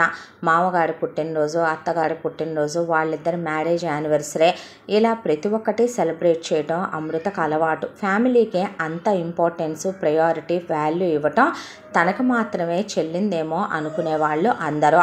అత్తమామలకి అలా యానివర్సరీ ఏర్పాటు చేసి అమృత ఆఫీస్ ఫ్రెండ్స్ని, హరి ఆఫీస్ ఫ్రెండ్స్ని, దాంతోపాటు వీళ్ళిద్దరికీ ఉన్నటువంటి నైబర్స్ని, దాంతోపాటు ఇక కాస్త అదే ఊళ్ళో ఉన్న నాగేశ్వరరావు, నీలవేణి చుట్టాలని కూడా పిలిచి, దాంతోపాటు కిందింట్లోనే ఉంటుంది కదా అని సుష్మని కూడా రమ్మనమని పిలిచారు. వచ్చిన తర్వాత వచ్చిన వాళ్ళందరికీ కూడా క్యాటరింగ్ ఏర్పాటు చేసింది అమృత. దాంతో క్యాటరింగ్ ఐటమ్స్ ఒక 5-6 తీసుకుంటే చాలా ఐటమ్స్ అమృత ప్రీవియస్ డే రోజు ప్రిపేర్ చేసిన స్వీట్స్, గులాబ్ జామున్ లాంటి, రసగుల్లా లాంటి, దానికి తోడు చాలా స్పెషల్గా ఆమె చేసే కొన్ని veg curries, non veg curries కూడా అందులో పెడితే వచ్చిన వాళ్ళంతా తృప్తిగా భోంచేశారు. ఆ తర్వాత నాగేశ్వరరావు, నీలవేణి కేక్ కట్ చేయటం, ఆ కట్ చేసిన కేక్ వాళ్ళిద్దరూ తినిపించుకోవటం, అవన్నీ వీడియోస్, ఫొటోస్ మెమరీస్గా ఉంటాయని తీయటం, కొడుక్కి కోడలికి తినిపించడం. ఆ తర్వాత అమృత వాళ్ళ అమ్మ, నాన్న, చెల్లి, తమ్ముడు భోంచేసి వెళ్ళొస్తామని వాళ్ళు, ఆ తర్వాత చుట్టాలు, బంధువులు, చుట్టుపక్కల వాళ్ళు అందరూ ఒక్కొక్కళ్ళుగా వెళ్ళిపోయారు. వీళ్ళని బ్లెస్ చేసే అలా హ్యాపీగా అందరూ కూర్చుని మాట్లాడుకుంటూ ఉండగా సుష్మ వెళ్లకుండా అలాగే కూర్చుని అదా ఆంటీ, ఇదా ఆంటీ, అదంకుల్, ఇదంకుల్ అని ముచ్చట్లు చెప్తూ కూర్చుంది. అయితే ఉన్నట్టుండే టప్మని కరెంట్ ఎగిరిపోయింది. ట్రాన్స్ఫార్మ్ పేలిపోయింది. ఈరోజు నైట్ అంతా కరెంట్ రాదంట అమృత అని పక్కింటి ఆవిడ కేకేసి చెప్పింది అమృతకే. అయితే అమృత వాళ్ళ ఇంట్లో పెద్ద ఇన్వర్టర్ ఉంది. మామగారికి హెల్త్ బాగోదని వాళ్ళు ఇన్వర్టర్ పెట్టించుకున్నారు. అలా వాళ్ళ 3 బెడ్రూముల్లోకి, హాల్లోకి, కిచెన్లో కూడా వచ్చేలాగా వాళ్ళు 2 ఇన్వర్టర్ బ్యాటరీస్ యూజ్ చేస్తారు వాళ్ళ ఇంట్లో. అయ్యో, నా ఇంట్లో కూడా కరెంటు పోయి ఉంటుందిగా, నాకు చీకటంటే భయం దేవుడా అని సుష్మ భయపడుతుంటే నీలవేణి పర్లేదులేమ్మా, మా ఎటు కూడాను 3 బెడ్రూములు ఉన్నాయి కదా, కాసేపు నువ్వు పోనీ ఇక్కడే విశ్రాంతి తీసుకో, కరెంట్ వచ్చాక వెళుదుగాన్లే అనేసి ఆయన్ని తీసుకొని ఆవిడ అప్పటికే ఆలస్యమైందని గదిలోకి వెళ్ళిపోయింది. ఒకవైపున 3-4 రోజుల నుంచి అత్తామామల ఫంక్షన్కి ప్రిపేర్లు చేయటం, అందరినీ పిలుచుకోవటం, దానికి తగిన వంటలు అవి చేసుకోవటం, ఇవన్నీ చేసి అమృత అలిసిపోయి కేకు మిగిలిందుంటే రేపు ఎవరో ఒకళ్ళకి ఇవ్వచ్చులే, బయట చాలామంది పూర్ పీపుల్ ఉంటారని ముక్కలుగా కట్ చేసి వాటిని నీట్గా ప్యాక్ చేసి ఆ ప్యాకుల్ని ఫ్రిడ్జ్లో పెట్టేసి ఆ తర్వాత ఇక వెళ్ళి పడుకుంటాను హరి, అలసిపోయాను, పద వెళ్దాం అందే. అన్న తర్వాత సుష్మని మీరు ఆ బెడ్రూమ్లో పడుకోండి అని చెప్పేసి వీళ్ళు వెళ్ళి పడుకున్నారు. పడుకున్న తర్వాత అమృత ఒళ్ళు తెలియకుండా నిద్రపోతుంది. అంతా అలసిపోయింది. ఎప్పుడూ వాటర్ బాటిల్ పెట్టే అమృత ఆ రోజున ఆ హడావిడిలో వాటర్ బాటిల్ పెట్టడం మర్చిపోయింది. హరికి దాహంగా అనిపించి లేచి వాటర్ బాటిల్ కోసమని ఫ్రిడ్జ్ దగ్గరకు వచ్చాడు. వచ్చిన వాడు ఇక అలా కిటికీ దగ్గర నుంచున్న సుష్మని చూసి ఉలిక్కి పడ్డాడు. నేనేనండి సుష్మని అంటే, అదేలేండి అంటే ఆఫ్ చేసి ఉన్నాయి కదా లైట్స్ కొంచెం అనేసరికి, అదేమీ కాదు అంటే యాక్చువల్లీ వృధాగా ఎందుకు ఇన్వర్టర్ అయినా వేస్ట్ చేయటం అని నేనే ఆఫ్ చేసుకుంటూ వచ్చేసాను. ఆల్రెడీ ఫ్యాన్స్ ఆడుతున్నాయి కదా, చల్లగా ఉంది కదా, బయట గాలి వర్షంగా కూడా ఉంది, అలా నుంచున్నాను, వాతావరణం బాగుంటుందని అందే. మీరేంటి ఇలా అంటే, ఏం లేదు వాటర్ బాటిల్ కోసం వచ్చాను, తను రోజు పెట్టుద్దే ఈరోజు మర్చిపోయిందే అన్నాడు హరే. ఆ తర్వాత ఉన్నట్టుండే వర్షం ఆగిపోవటం, ఆ తర్వాత మబ్బులు తేలిపోవటంతో చంద్రుడు ఆ రోజు పౌర్ణమే, కిరణాలు వచ్చి డైరెక్ట్గా సుష్మ మీద పడ్డాయి. సుష్మ ప్లెయిన్ శారీసే కట్టుద్ది, బొడ్డుకి 2 బెత్తల కింద కట్టుద్ది శారీ, చాలా పెద్ద నెక్స్ ఉన్న బ్లౌజెస్ వేస్తుంది. కరెక్ట్గా బ్యాక్ అలా థ్రెడ్ తప్ప కింద పైన ఇక అసలు ఏమీ ఉండదు, హుక్కు లాంటిది కూడా బ్లౌజ్కే. నిజం చెప్పాలంటే కనుక చాలా స్పెషల్గా అనిపిస్తుంది తన అపీరియన్సే. మెళ్ళో ఒక సన్న చైను, ఆ చైను వచ్చి తన హృదయాన్ని తాకుతూ ఉంటుంది. చేతికి బ్రేస్లెట్, ఒక చేతికి వాచ్, 2 వేళ్ళకి వేళ్ళకు ఉంగరాలు పెట్టి ఇక చెవులకి చిన్ని ఇయర్ టాప్స్ పెట్టుకొని ఉంటుంది సుష్మ. అయితే ఆ వెన్నెల కిరణాలు ఆమె మీద పడగానే ఏదో తెలియకుండానే అలా హరి చూస్తూ ఉండిపోయాడు సుష్మ వైపు. ఆమెని అప్పటి వరకు తను అలా చూడలేదా, లేకపోతే ఈరోజు అందంగా కనిపిస్తుందా, తనే ఆమెని గమనించలేదా? నిజానికి ఒక్కొక్క పార్టు చూస్తుంటే ఒక మగాడికి వెర్రెత్తించేంత అందంగా ఉన్న ఆడదా ఇది అన్నట్టు అనిపించింది హరికి. అలాగే సుష్మ కూడా కన్నార్పకుండా హరివైపే చూస్తూ, వెన్నెల కిరణాలు మీ మీద పడుతుంటే మీ ముఖం మెరిసిపోతోంది అందే. అనేసరికి మీకన్నా అందంగా ఉన్నానా నేను అంటే, అందం చూసే వాళ్ళ కళ్ళని పట్టి ఉంటుంది అని కైపుగా మాట్లాడింది సుష్మ.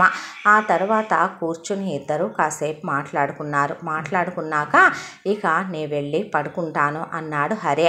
అన్న తర్వాత వాటర్ బాటిల్ అన్నారు అని సుష్మ వెళ్ళి వాటర్ బాటిల్ తీసి హరికిస్తూ ఉండగా, అమ్మో బొద్దింకా అని ఒక్కసారిగా వచ్చి హరిని గట్టిగా కౌగిలించేసుకుంది. కౌగిలించుకున్నప్పుడు ఇద్దరి శరీరాలు ఒకదానికి ఒకటే, అసలు ఏమాత్రం గ్యాప్ లేకుండా గాలి కూడా దూరనంత గట్టిగా కౌగిలించుకుంది సుష్మ. కౌగిలించుకున్న సుష్మని హరి వెనక్కి తోసేయలేదు. ఆమెని ఇంకా దగ్గరికి తీసుకుని తల మీద నిమిరి ఆమె నడుం గట్టిగా పట్టుకొని దగ్గరికి లాక్కుని ఆమెని భయపడొద్దు, టెన్షన్ పడొద్దు అని ఆమె చెవి పక్కనే చెప్తూ అలా ఇంకో లోకంలోకి వెళ్ళిపోయినట్టే ఇద్దరు ఒకళ్ళ కళ్ళల్లోకి ఒకళ్ళు చూసుకుంటూ ఆ తర్వాత సుష్మ పమిట జారిపోయింది. ఆ తర్వాత హరి మరి అందాలన్నీ ఆరబోసేస్తున్నట్టున్నారు పౌర్ణమి వెన్నెల్లో అనేసి చూసుకోండి అంటే, ఐఎమ్ సారీ అంటే ఇట్స్ ఓకే అని నవ్వుతూ తను గదిలోకి వెళ్ళిపోయాడు. వెళ్ళేసరికి అమృత ఆదమరిచి నిద్రపోతోంది. వాటర్ తాగి పడుకున్నాక నేను పెళ్ళైన మగాడినే, తను పెళ్ళైన ఆడదే, తనకి డివోర్స్ అయినాయి, నాకు నా భార్య ఉంది, నా జీవితం నాకు ప్రశాంతంగా ఉంది కదా, ఎందుకు ఇవన్నీ అవసరమా, అనవసరమైన డిస్టర్బెన్సెస్ అని అనిపించిన మరొక వైపున తప్పేంటి, కళ్ళు చూస్తున్నాయి, ఆకర్షిస్తున్నాయి. అది కంటి తప్పు. దేవుడు అలా చూసే దృష్టి ఇవ్వటం దేవుడి తప్పు. ఇందులో నా తప్పే ఉందే అనుకున్నాడు హరి. అలా పడుకున్న తర్వాత అమృతని దగ్గరికి లాక్కొని పడుకుంటే అమృత చెయ్యి కాలేసుకొని మెడ మీద దగ్గరికి లాక్కొని పడుకొని ముద్దు పెట్టి పడుకుండిపోయింది.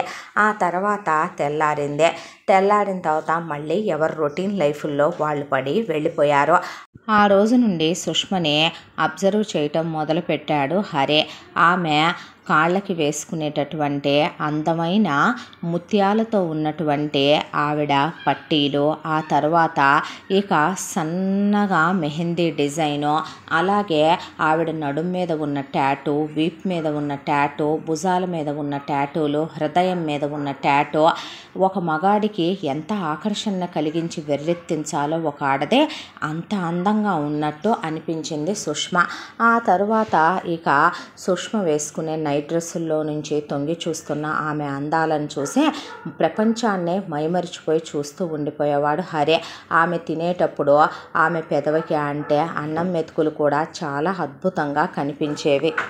సుష్మ ఆఫీస్ నుంచి రాగానే కింద పోర్షన్లో కొన్ని మొక్కలు ఉంటాయి. ఆ మొక్కలకి ట్యూబ్తో నీళ్లు పడుతూ ఉండేది.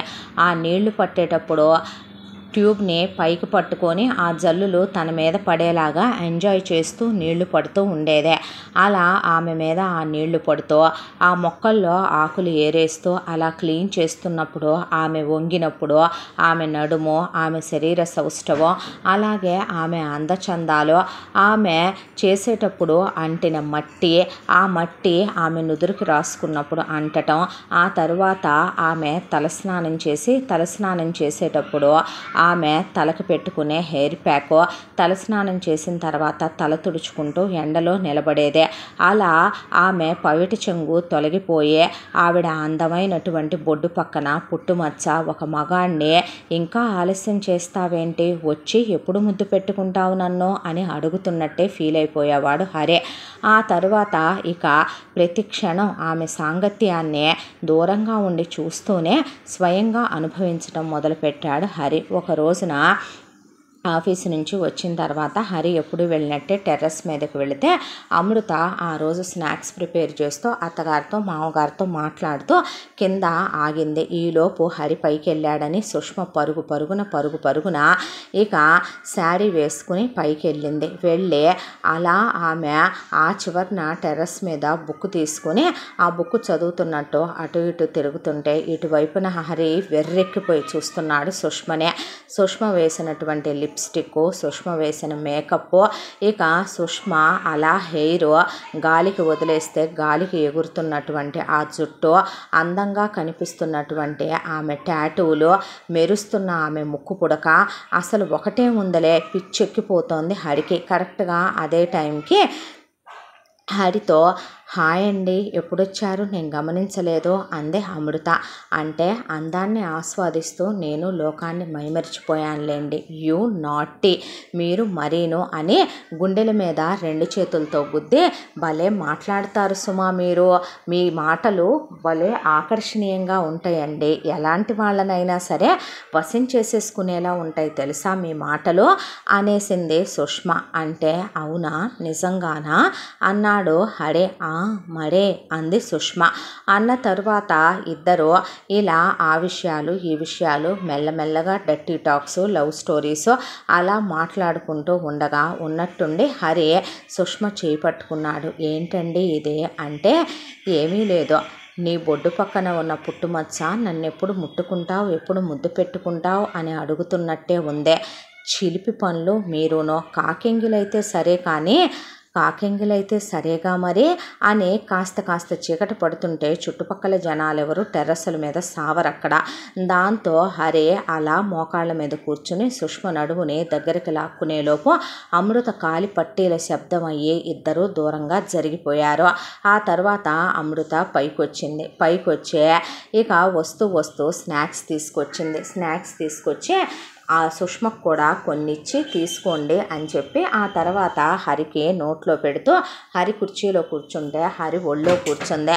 హరి ఆకర్షణ కానీ, హరి మాట్లాడటం కానీ, హరి పట్టించుకోవటం కానీ కాన్సన్ట్రేషన్ కానీ ఆ రోజు అమృత మీద లేదు. ఆ రోజే కాదు, కొన్ని రోజులుగా లేదు.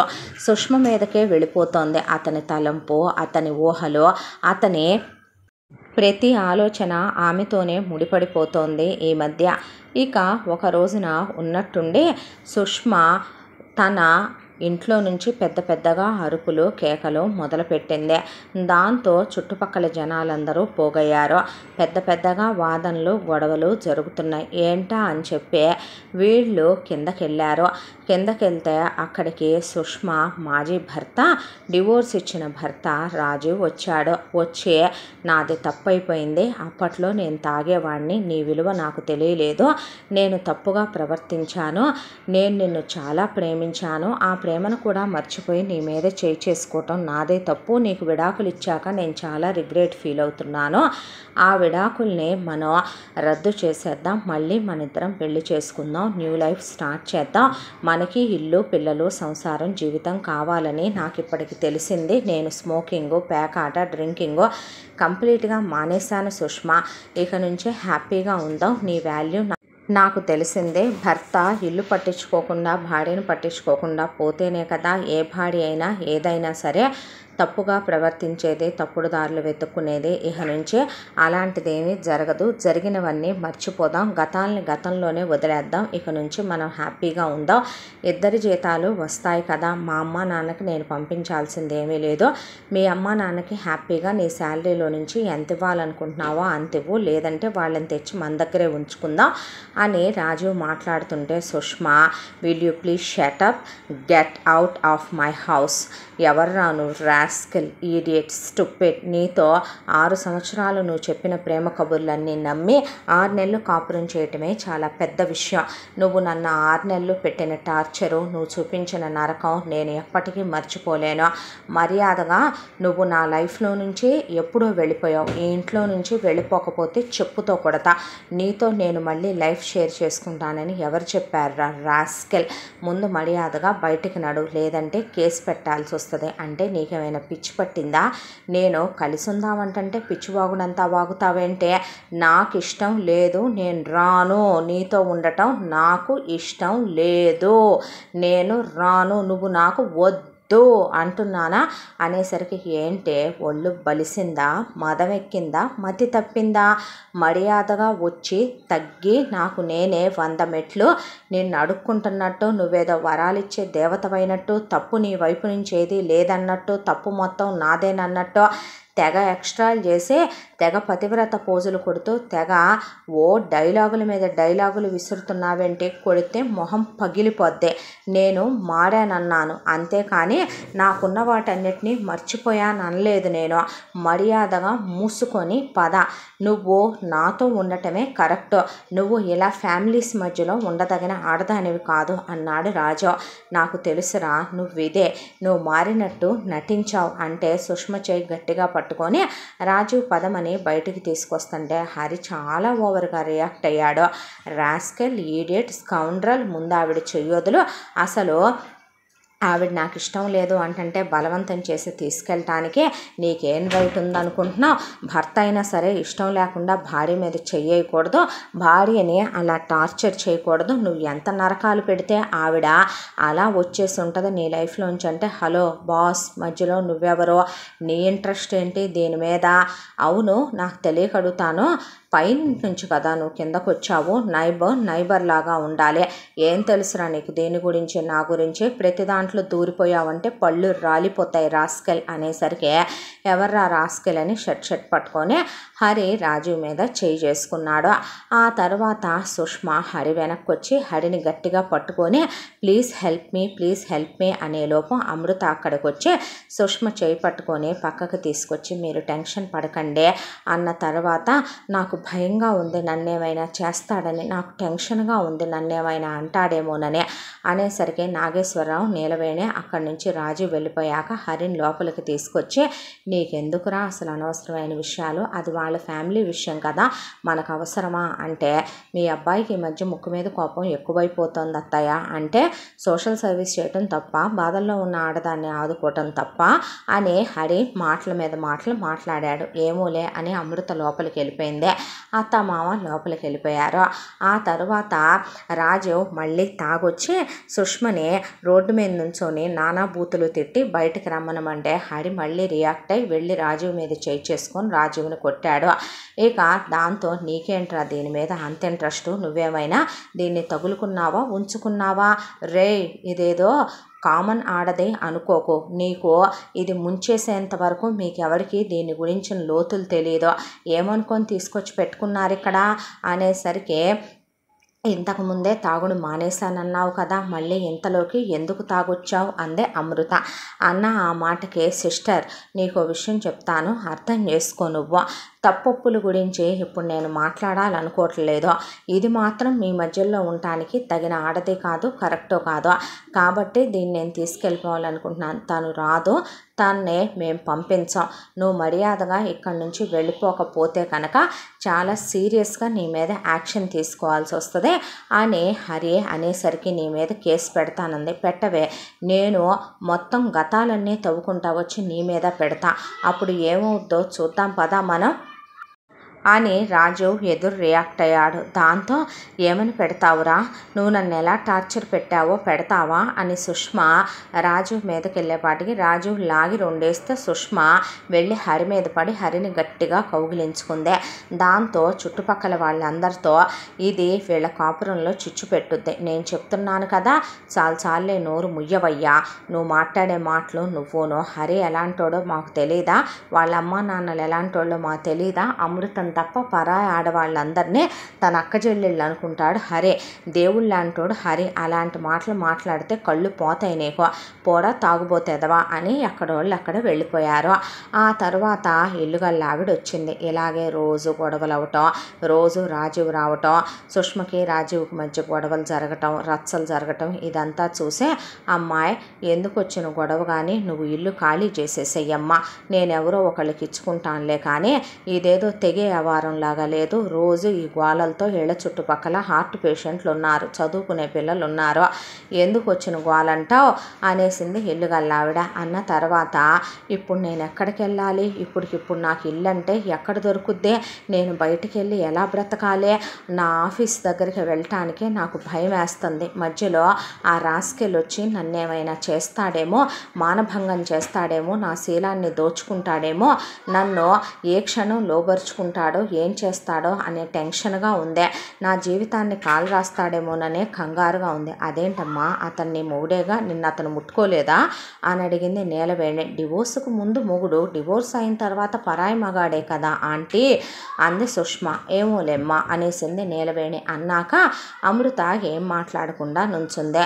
వర్కింగ్ ఉమెన్స్ హాస్టల్లో ఉండో, అమ్మో నాకు అసలు వర్కింగ్ ఉమెన్స్ హాస్టల్స్ అంటేనే భయం బాబు, అక్కడ బ్రోతల్స్ లాంటి అమ్మాయిలందరూ ఉంటారంట, వార్డెన్సే అబ్బాయిల్ని లోపలికి పంపించి ప్రాస్టిట్యూషన్లు చేయిస్తారంట, అదే కాక నా ఆఫీస్కి వర్కింగ్ ఉమెన్స్ హాస్టల్ చాలా దూరం తెలుసా అని మొసలి కన్నీళ్లు పెట్టింది సుష్మ. దాంతో హరే యూ డోంట్ వర్రీ అని భుజం తట్టి నేనున్నాను కదా నువ్వు టెన్షన్ పడొద్దని కన్నీళ్లు తుడిచి, మాదేటు 3BHK హౌసే, మా ఇంటికి రెగ్యులర్గా వచ్చే చుట్టాలు ఎవరూ లేరు, వీళ్ళ అమ్మా నాన్న చెల్లి తమ్ముడు ఉండేది ఈ ఊళ్ళోనే, వాళ్ళు వచ్చిన పొద్దునుంచి సాయంత్రం వెళ్ళిపోతారు, అమ్మా నాన్న ఓ బెడ్రూమ్లో ఉంటున్నారు, మేము బెడ్రూమ్లో ఉంటున్నాం, అప్పుడే పిల్లల్ని కానీ పిల్లలు వచ్చి పిల్లల్ని మేము ఇంకో బెడ్రూమ్లో ఉంచి పెద్ద చేసేంత ప్లానింగ్ మాకేమీ లేదు, హ్యాపీగా మా ఇంట్లో ఉండొచ్చుగా నువ్వు అన్న తర్వాత ఒక్కసారిగా అమృత అలా చూసింది హరివైపు. నాగేశ్వరరావు నీలవేణి కూడా అది కాదురా అంటే, పర్లేదులే డాడీ ఉండనివ్వండి అన్న తర్వాత very very thanks, many thanks అని చెప్పి సుష్మ సామాన్ తీసుకొని వచ్చి బెడ్రూమ్లో సర్దేసుకొని బెడ్రూమ్లో కూర్చుంది.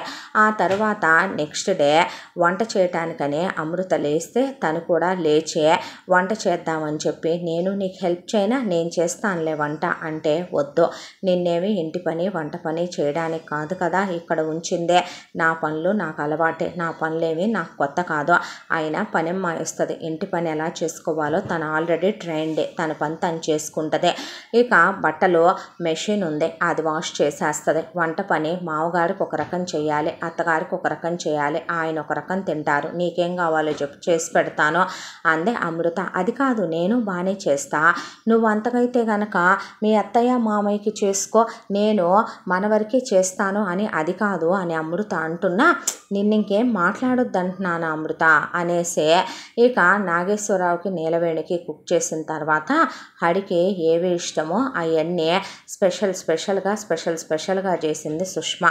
డైనింగ్ టేబుల్ మీద పెడితే అసలు టేస్ట్ బడ్స్ ఇంకా ఇంకా కావాలంటున్నాయి అదే రుచిని అన్నాడు హరి. మరి ఇంకెందుకు ఆలస్యం, తృప్తిపరిచేస్తే పోలా ఆ రుచి మొగ్గల్ని అనేసింది సుష్మా. అన్న తర్వాత అమృత అంత టేస్ట్ ఏంటి, రోజు నేను చేసేదేగా, నేను ఎప్పటి నుంచి చేయట్లేదు, నువ్వు చేసేదానికి నేను చేసేదానికి తేడా ఉంటుందిలే అమృత అనేసింది సుష్మా. అన్నాక నోట్లో పెట్టుకొని చూశారు నీలవేణి అమృత.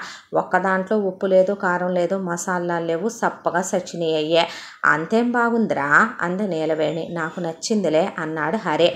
ఆ తర్వాత ఒక రోజున సుష్మా ఆర్గంజా శారీ కట్టింది. దాంట్లో నుంచి ఒళ్ళంతా కనిపిస్తూ నడుంకి నడుం గొలుసు పెట్టి చాలా సెక్సీగా హాట్గా డాబా మీద అటు ఇటు తిరుగుతుంటే రెపరెపలాడుతున్న ఆమె పైమిట అది చూసి హరి వెర్రెక్కిపోయాడు.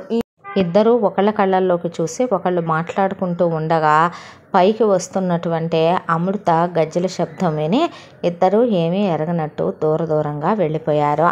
ఆ తరువాత ఒకరోజు అమృతది హరిది యానివర్సరీ వచ్చింది. ఆ యానివర్సరీ వచ్చేసరికి అందరినీ ఎప్పుడు పిలిచినట్టే ఫంక్షన్కి పిలిచారు. పిలిస్తే అందరూ వచ్చి అక్కడ కేక్ కట్ చేసుకుంటూ ఉండగా ఒకళ్ళకొకళ్ళని అందరూ తినిపించుకోవటం అయిపోయిన తర్వాత సుష్మా కేక్ ముక్క తీసుకొని హరి నోట్లో పెడుతున్నట్టు హరి బుగ్గలకు పూసేసింది. దాంతో ఏయ్ అన్నాడు హరి. అంటే అని ఎక్కడిచ్చింది సుష్మా. ఎక్కడిచ్చిన తర్వాత నాకే పూస్తావా, నేనే నీకు పూయలేను అనుకుంటున్నావా అని తను ఇంకొక ముక్క తీసుకున్నాడు. తీసుకున్నాక దొరుకుతారు మరి నీకు అని సుష్మా పరిగెడుతూ ఇంటి వెనక్కి వెళ్ళి అక్కడి నుండి టెర్రస్ ఎక్కేసింది. హరి వెనకాలే సుష్మని తరుముకుంటూ వెళ్ళాడు. ఇటువైపు అమృత వచ్చిన గెస్టులు భోజనాలు మంచి చెడు చూసుకోవాలి కాబట్టి అవన్నీ చూసుకుంటూ ఒకవైపున ఇక్కడ వాళ్ళకి భోజనాలు పెట్టి వాళ్ళకి రిటర్న్ గిఫ్ట్లు ఇచ్చి వాళ్ళని పంపించే హడావిడిలో మునిగిపోయింది అత్తామామల్ని చూసుకుంటూ. అలా టెర్రస్ మీదకి వెళ్ళిన వీళ్ళు హరి గట్టిగా అమృతని నడుం పట్టుకొని దగ్గరికి ఒడిసి పట్టుకొని లాగాడు. లాగిన తర్వాత తన చేతిలో ఉన్న కేకు ముక్కని అమృత పెదవుల నిండా మొహం నిండా పూసేశాడు. పూసేసేసరికి నువ్వు నాకు ఒక్కసారిగా పూసావు, చూడు నేనేం చేస్తానో నీకని అమృత రెండోసారి కూడా హరికి పూయబోతే ఇద్దరి పెదవులు ఏకమయ్యే ప్రపంచాన్ని మర్చిపోయి ఇద్దరు ఒకళ్ళనొకళ్ళు హక్ చేసుకుని అలా ఎంతసేపు ఉండిపోయారో ఏంటో. ఇక ఒకవైపున అమృత గెస్టులకు భోజనాలు పెట్టడం, వాళ్ళని పంపించేయటం, ఆ తర్వాత వాళ్ళు వెళ్ళిపోవటం, వీళ్ళు నుంచున్న వాళ్ళు కూర్చున్న వాళ్ళు పడుకున్న వాళ్ళు మళ్ళీ కూర్చుని మళ్ళీ నిలబడి ఆపకుండా అలా కిస్ చేసుకుంటూనే ఉన్నారు హరి సుష్మా. ఇక ఆ తర్వాత అమృత హరి హరి అనుకుంటూ వస్తుండగా ఇద్దరు ఒకళ్ళని విడిచి ఒకళ్ళు దూరంగా జరిగిపోయారు. జరిగిపోయిన తర్వాత అమృత ఏం చేస్తున్నారు ఇద్దరు ఇక్కడ, ఏం లేదు అంటే కేక్ నాకు రాసింది కదా అందుకనే చిన్నపిల్లల మీరేమైనా కేకులు రాసుకుంటూ ఆడుకోవడానికి మెచ్యూర్డ్గా బిహేవ్ చేస్తే మంచిది, పద హరి అనేసింది అమృత. ఆ తర్వాత అమృత ముందు నువ్వు పద నేను వస్తున్నానని హరి వెనకాల వెళుతుంటే ఇక సుష్మా హరి బుగ్గ మీద ఉన్నటువంటి కేక్ తన పెదవులతో అందుకుని నాలుకతో అలా అతని పెదవుల మీద ఆ కేకును రాసి ఇప్పుడు ఇంకా తీయగా ఉంటుంది ముద్దు అని అక్కడి నుంచి వెళ్ళిపోయింది. ఆ తర్వాత వెళ్ళి వాళ్ళు వాళ్ళ లైఫ్ స్టైల్లో వాళ్ళు ఉండిపోయారు. ఎవ్రీ ఇయర్ మ్యారేజ్ యానివర్సరీ అయిన తర్వాత ఏదైనా ఒక ట్రిప్కి ఒక 5 రోజులు వారం రోజులు వెళ్ళటం వీళ్ళకి అలవాటు. అయితే ఆ సంవత్సరం వెళదాం అనుకుంటే హరికి అమృతతో ట్రిప్కి వెళ్ళాలనిపించలేదు. దాంతో ట్రిప్ క్యాన్సిల్ చేసుకుందాంలే అన్నాడు. అంటే ఆఫీసులో హెక్టిక్ వర్క్ ఉందిరా అవ్వదు అంటే సర్లే ఇంకెప్పుడైనా వెళ్ళొచ్చులే అనేసింది అమృత. ఒక రోజున సుష్మని చూసి మైమరిచిపోతున్న హరి అమృత అటు ఇటు తిరుగుతుంటే అమృతని దగ్గరికి తీసుకున్నాడు. దగ్గరికి తీసుకున్నాక ఏంటి అంది. ముందు బెడ్రూమ్లోకి పద అని ఇంటిమేట్ అయి చాలా క్లోజ్ అయిన తర్వాత నువ్వు కూడా తను శారీస్ కట్టుద్దు కదా అలాంటివి కట్టొచ్చుగా అమ్మో అన్నాడు. నా దగ్గర అంతకన్నా మంచి శారీసే ఉన్నాయిగా హరి, మనం ట్రిప్స్కి వెళ్ళినప్పుడు కట్టుకుంటానుగా ఇంట్లో అంటే అత్తయ్య మామయ్య ఉంటారు, ఆఫీస్కి నేను అలాంటి క్యారీ చేయను, నీకు చూడాలనుంటే చెప్పు అందే. అన్న తర్వాత పర్లేదులే అనేసి పడుకున్నాడు. మొగుడు తెల్లారి నిద్రలేచేపాటికి అమృత అలా వర్క్ శారీ కట్టుకొని ఎదురుగా నిలబడింది. ఒక్క క్షణం చూసింది సుష్మనో అమృతనో అర్థం కాలేదు హరికి. దాంతో గుడ్ మార్నింగ్ అందే. అన్న తర్వాత పెళ్ళాన్ని దగ్గరికి తీసుకొని ముద్దులు పెట్టుకుంటుంటే ఎందుకేనా చీర కట్టుకోమంది నన్ను అన్న తర్వాత భార్యతో చాలా క్లోజ్ అయి ఇంటిమేట్ అయ్యాడు. బాగుందా, చీర మొత్తం పాడు చేసి పెట్టావు, ఇప్పుడు సంతోషమేనా బాబు నీకు? ఇంత మాత్రం దాని మళ్ళీ నన్ను రెడీ అవ్వమన్నారా స్వామి మీరు అని? రోజు ఇలాగే రెడీ అవనా హరి?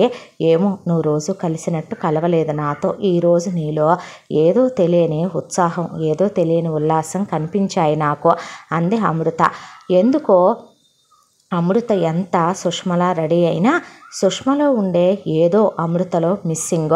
ఎందుకనో అమృతలో ఒక హోమ్లీ ఫీల్ చూడగలుగుతున్నాడు తప్ప సుష్మలో చూసినటువంటి ఇది ఏదో మిస్ అయిపోతుంది. ఆ స్పార్క్ అమృతలో లేదనిపించి వద్దులే, నువ్వు నీలానే ఉండలే అనేశాడు. ఆ తర్వాత ఈలోపు ఇక అమృత వాళ్ళ అమ్మ నాన్న ఒక రోజున అమృత చెల్లెలు సంగీత తేజ అనే అబ్బాయిని ప్రేమించిందని, ఆ అబ్బాయి పక్క కాలేజీలో చదువుకుంటాడని, వాళ్ళు కోటీశ్వర్లనే, వాళ్ళే ఇంటికి వచ్చి సంగీతనిమ్మనమని అడిగారనే, వాళ్ళు పెళ్లి ఖర్చులు మొత్తం వాళ్ళేనన్నారని, ప్రాణానికి హాయిగా ఉందని మేము సరేనన్నామని, వాళ్ళు బంగారం నీకు పెట్టినంత కూడా వద్దన్నారమ్మా, పెళ్లి ఖర్చుల బాధ కూడా లేదన్నారు, దాంతో మొత్తం వాళ్ళే పెట్టుకుంటాం అన్నారే అని చెప్పారు అమృత వాళ్ళ అమ్మ నాన్న. దాంతో మీ అందరూ ముందే రావాలి పెళ్ళికి అని వీళ్ళని పిలిచారు. ఆ తరువాత సుష్మ నేను ఇంట్లోనే ఉంటానులే అంటే నువ్వు రా అందే అమృత వాళ్ళమ్మ మంగ. పర్లేదులే ఆంటీ, నాకు ఆఫీస్ వర్క్ ఉంది అని సుష్మ ఉండిపోయిన తర్వాత నాగేశ్వరరావు, నీలవేణి, అమృత, హరి కలిసి పద పెళ్ళికి వెళ్దామని చెప్పి వెళ్ళారు. అక్కడ సంగీతను పెళ్లి కూతురు చేస్తుంటే చాలా బాగుందిరా కళ్యాణ మండపం, డెకరేషన్ చాలా బాగుంది, బయట నువ్వు వెళ్ళే కారు ఇంకా బాగుంది, మే అత్తగారు పెట్టిన నగలు ఇంకా బాగున్నాయంటే నీకేం తెలుసక్క, అమ్మా నాన్న ఎన్ని మాటలు అన్నారు, తను చాలా మంచోడక్క, మేమిద్దరం చదివేది వేరు కాలేజీలు, ఆ కాలేజీ నుంచి ఈ కాలేజీకి బాబు నాకు సైట్ వేసాడు తెలుసా, నేను వెంటనే ఏమీ ఒప్పుకోలేదు, ఆ తర్వాత ఓకే అన్నాను. తేజ వాళ్ళ అమ్మా నాన్నలకి ఒక్కడే కొడుకక్క, నీకో విషయం తెలుసా, వాడికి చిన్నప్పటి నుంచే వాళ్ళ మమ్మీ డాడీ ఇద్దరూ కూడా వాళ్ళ నాన్నగారు ఎప్పుడు చూసినా ఏదో ఒక స్టేటు బిజినెస్ పని మీద వెళ్తూ ఉంటారు, వాళ్ళ అమ్మగారు ఇక్కడున్న బిజినెస్ చూసుకుంటారు. సో పేరెంట్స్ ఇద్దరూ దూరంగా ఉండటం వల్ల వాళ్ళు లోన్లీగా ఫీల్ అయ్యి నేనంటే వాడికి చాలా ఇష్టం, 5 నిమిషాలు కూడా నన్ను వదిలి ఉండడు, పెళ్ళయ్యాక కూడా వాడొక్కటే చెప్పాడు, నీ నుంచి నేను ఎక్స్పెక్ట్ చేసేదే లవ్ మాత్రమే, ఆ టైం ఈ టైం అనేది ఏముండదు, నేను ఎప్పుడు నీతో ఉండాలనిపిస్తే అప్పుడు నువ్వు ఇంటిమేషన్స్ దగ్గర నుంచి ఏది కాదంటానికి వీల్లేదో, మన ఇద్దరం చాలా క్లోజ్గా ఉండాలి, ఎప్పుడు అన్ప్లాన్ ట్రిప్స్ అనుకుంటే అప్పుడు వెళ్ళిపోదాం, నాకు నా లైఫ్లో ఉన్న హ్యాపీనెస్ అంతా నీతోనే షేర్ చేసుకోవాలని ఉంది అని. చాలా ప్రేమిస్తాడక్క, చాలా మంచోడు, నాకు నచ్చదని అంతకుముందు బియర్ అలవాటు ఉండేది, అది మానేశాడు, స్మోకింగ్ మానేశాడు, అంతకుముందు ఒక డీప్ బ్రేకప్ ఉంది, దాని గురించి నాకు ఓపెన్గానే చెప్పాడు, ఆ అమ్మాయికి పెళ్ళైపోయింది. తేజ చెడ్డోడు కాదక్క, కాకపోతే ఒకటే బావకి తేజకి ఉన్న తేడా ఏంటంటే బావు మౌనమునిలా ఉంటాడు, బావు గురించి నీకు తప్ప ఎవరికి అర్థం కాదు, తేజ గలగలా పారే నదిలా ఉంటాడు, ఏదున్నా కల్లా కప్పటం లేకుండా మాట్లాడతాడు అంది సంగీత. తేజను పరిచయం చేసిందే. అందరూ ఒకవైపున హరి తేజ షేక్ హ్యాండ్ ఇచ్చుకున్నారు, నమస్కారం చెప్పాడు పెద్దలకి. అమృతనే బాగున్నారా వదిన అని పలకరిస్తే బాగున్నాను తేజ అని చెప్పి పలకరించిందే. అయిపోయిన తర్వాత పెళ్లి ఏర్పాట్లు ఒకవైపున ధూమ్ధామ్గా జరిగిపోతున్నాయి. పెళ్లి కూతురుని కాసేపట్లో మండపంలోకి తీసుకురాబోతున్నారు. పిల్లాడు వరపూజ చేస్తున్నాడు.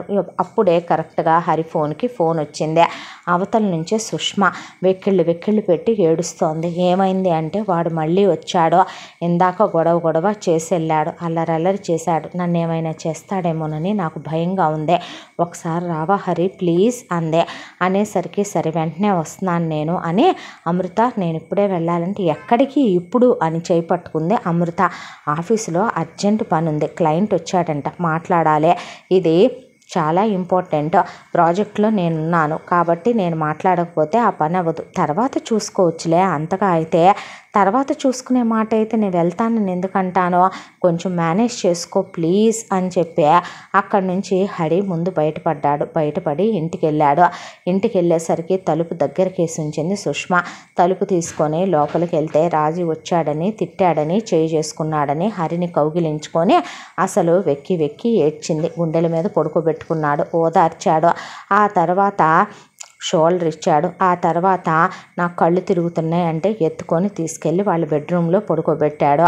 ఐస్ క్యూబ్స్ వేసిన వాటర్ ఇవ్వ అంటే ఆ ఐస్ క్యూబ్ అనుకోకుండా ఆమె మీద పడింది. అది తీయబోతున్నా అతని చైన్ ఆమె గట్టిగా పట్టుకుంది. ఇద్దరు చాలా క్లోజ్ అయ్యారు. ఒకవైపున అక్కడ అమృత చెల్లెలు అక్క అక్క అంటే వస్తున్నానమ్మా అని అమృత అలా వెళ్ళిన తర్వాత పెళ్లి కూతుర్ని తీసుకొచ్చి పెళ్లి మండపంలో అలా కూర్చోబెట్టగానే అమృతకి తన పెళ్లి గుర్తుకొచ్చింది. హరితో తనంత హ్యాపీగా ఉంది, తన లైఫ్ ఎంత హ్యాపీగా ఉంది, ప్రతి ఒక్కళ్ళ జీవితం తన జీవితంలాగే ఉండాలి, ప్రతి అమ్మాయి జీవితం అనుకుని తన చెల్లెలు కూడా తన భర్తలాగా తన చెల్లెలు మొగుడు కూడా అచ్చు అలాగే ఉండాలి హ్యాపీగా అని అనుకోబోయింది. టప్మని కళ్యాణ మండపంలో కరెంట్ లేసిపోయింది. అప్పుడే అక్కడ హరి ఇంటిమేట్ అయ్యాడు సుష్మతో. ఇక్కడ ఈలోపు జనరేటర్లు వేసి కరెంట్ ఆన్ చేశారు. ఎందుకో అనుకునే మాట మనసులోనే ఆగిపోయింది అమృతకి. ఆ తరువాత సుష్మ హరి ఆ రోజంతా క్లోజ్ అవుతూనే ఉన్నారు. అమృత ఫోన్ చేసి చేసి చేసి వచ్చిన చుట్టాలు, బంధువులు, అత్త, మామ, అమ్మ, నాన్న, ఒకవైపున తేజ వాళ్ళ అమ్మ, నాన్న, సంగీత అందరు అడుగుతున్నారు ఏడి ఏడి ఏడి ఏడి ఏడని. ఆఫీస్ పని మీద వెళ్ళాడని చేసి చేసి చేసి చేయంగా ఎప్పుడో ఒక 400 మిస్డ్ కాల్స్ తర్వాత ఫోన్ తీసి ఏంటి అన్నాడు. ఏంటంటావేంటి, నువ్వు లేకుండా ఎలా, అసలు పెళ్ళి ఎంత బాగా జరిగిందో తెలుసా, నువ్వు ముందు వెంటనే రా ఇక్కడికి అన్నాక ఫ్రెష్ అయ్యి వేరే బట్టలు మార్చుకొని అలిసిపోయి పడుకున్న సుష్మని ముద్దులు పెట్టుకొని ఈ బెడ్రూమ్లో ఉండకు, నీ బెడ్రూమ్లోకి వెళ్ళు అనే ఆమెని అలాగే దుప్పట్లో చుట్టి తీసుకెళ్ళి ఆమె బెడ్రూమ్లో పడుకోబెట్టి టేక్ రెస్ట్ బేబీ, మళ్ళీ వస్తాను నేను అని చెప్పి, మళ్ళీ నన్ను వదిలి వెళ్తావా అంటే మళ్ళీ వస్తానంటున్నా కదరా అని చెప్పి తలుపేసుకో, ఫుడ్ ఫ్రిడ్జ్లో ఆల్రెడీ రెడీగానే ఉంది, అది కాక నేను నీకు ఆర్డర్ చేశాను తినే, బాగా అలసిపోయావు అని బొగ్గ మీద చిటికేసి హరి కళ్యాణ మండపం దగ్గరికి వెళ్ళాడు. ఏంటి డ్రెస్ చేంజ్ చేసుకున్నావు, ఎందుకు అయినా ఇంతసేపు వెళ్ళావేంటి, డ్రెస్ ఎలా చేంజ్ చేసుకొచ్చావు అని అడిగింది అమృత.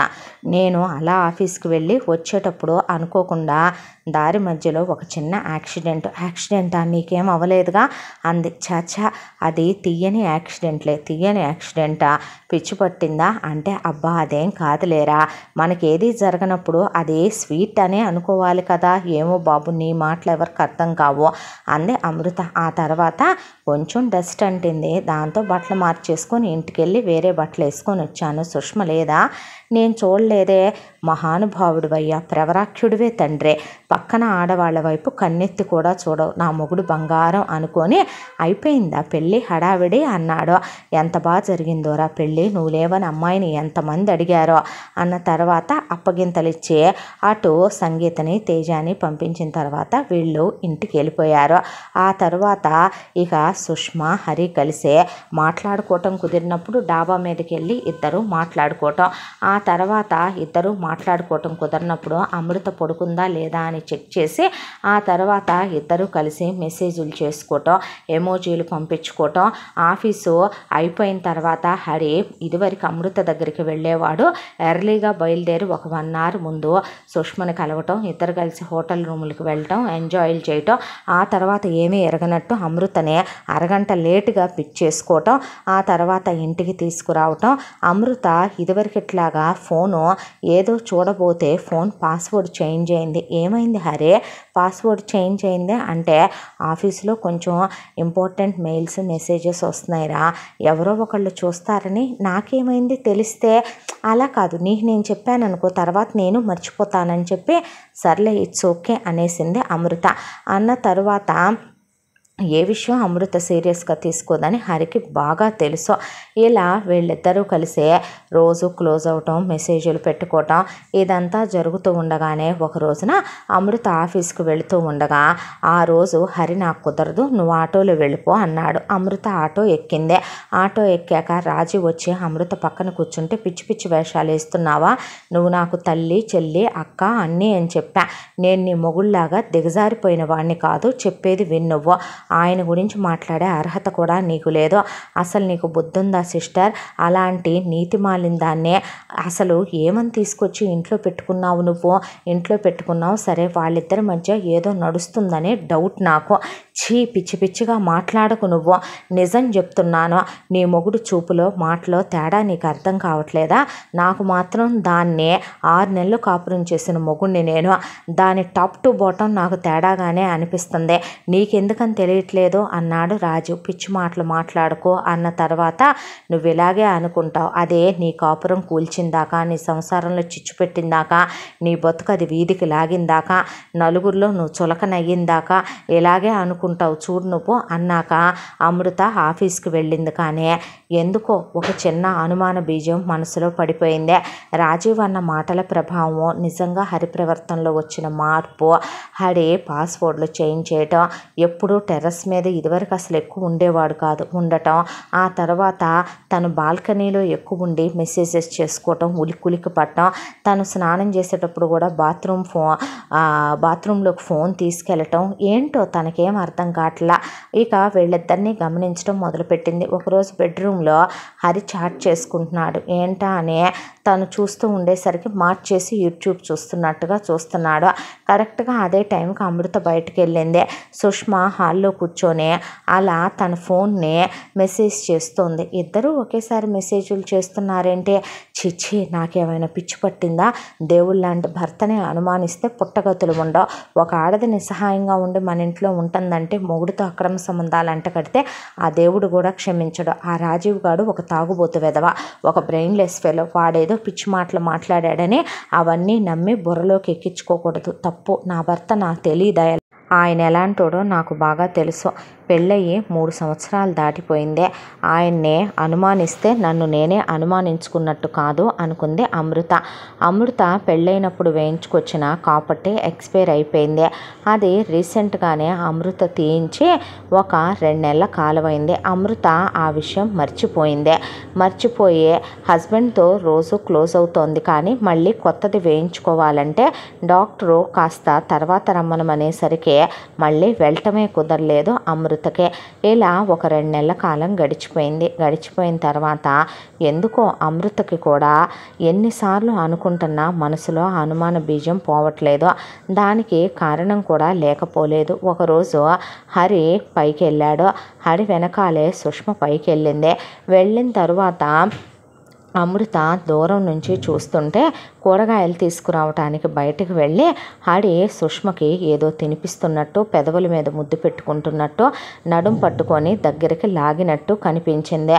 అసలు ఎంత ఫాస్ట్గా వచ్చిందంటే ఆ కూరగాయల దగ్గర నుంచి హుటాహుటిన పరిగెత్తుకుంటూ ముందు ఇంటికొచ్చి పడి గబగబా చెప్పులు ఇప్పేసి ఆ తర్వాత తను చూసింది నిజమా, తన భ్రమ, తనకలా అనిపించిందా అని గబాగబా చాలా ఫాస్ట్గా మెట్లెక్కుతుంటే ఒక మనిషి అలికిడి ఫోర్స్గా మెట్లెక్కటం, ధడ్ధడ్మనే శబ్దాలు వచ్చినప్పుడు అది అవతల వాళ్ళకి తెలియదా? వాళ్ళిద్దరూ ఏమీ ఎరగనట్టు ఆ చివరికి సుష్మ వెళ్ళిపోయి ఈ చివరన హరి కూర్చుంటే, సుష్మ బుక్ చదువుతూ కూర్చుంటే హరి ఫోన్ చూసుకుంటూ కూర్చున్నాడు.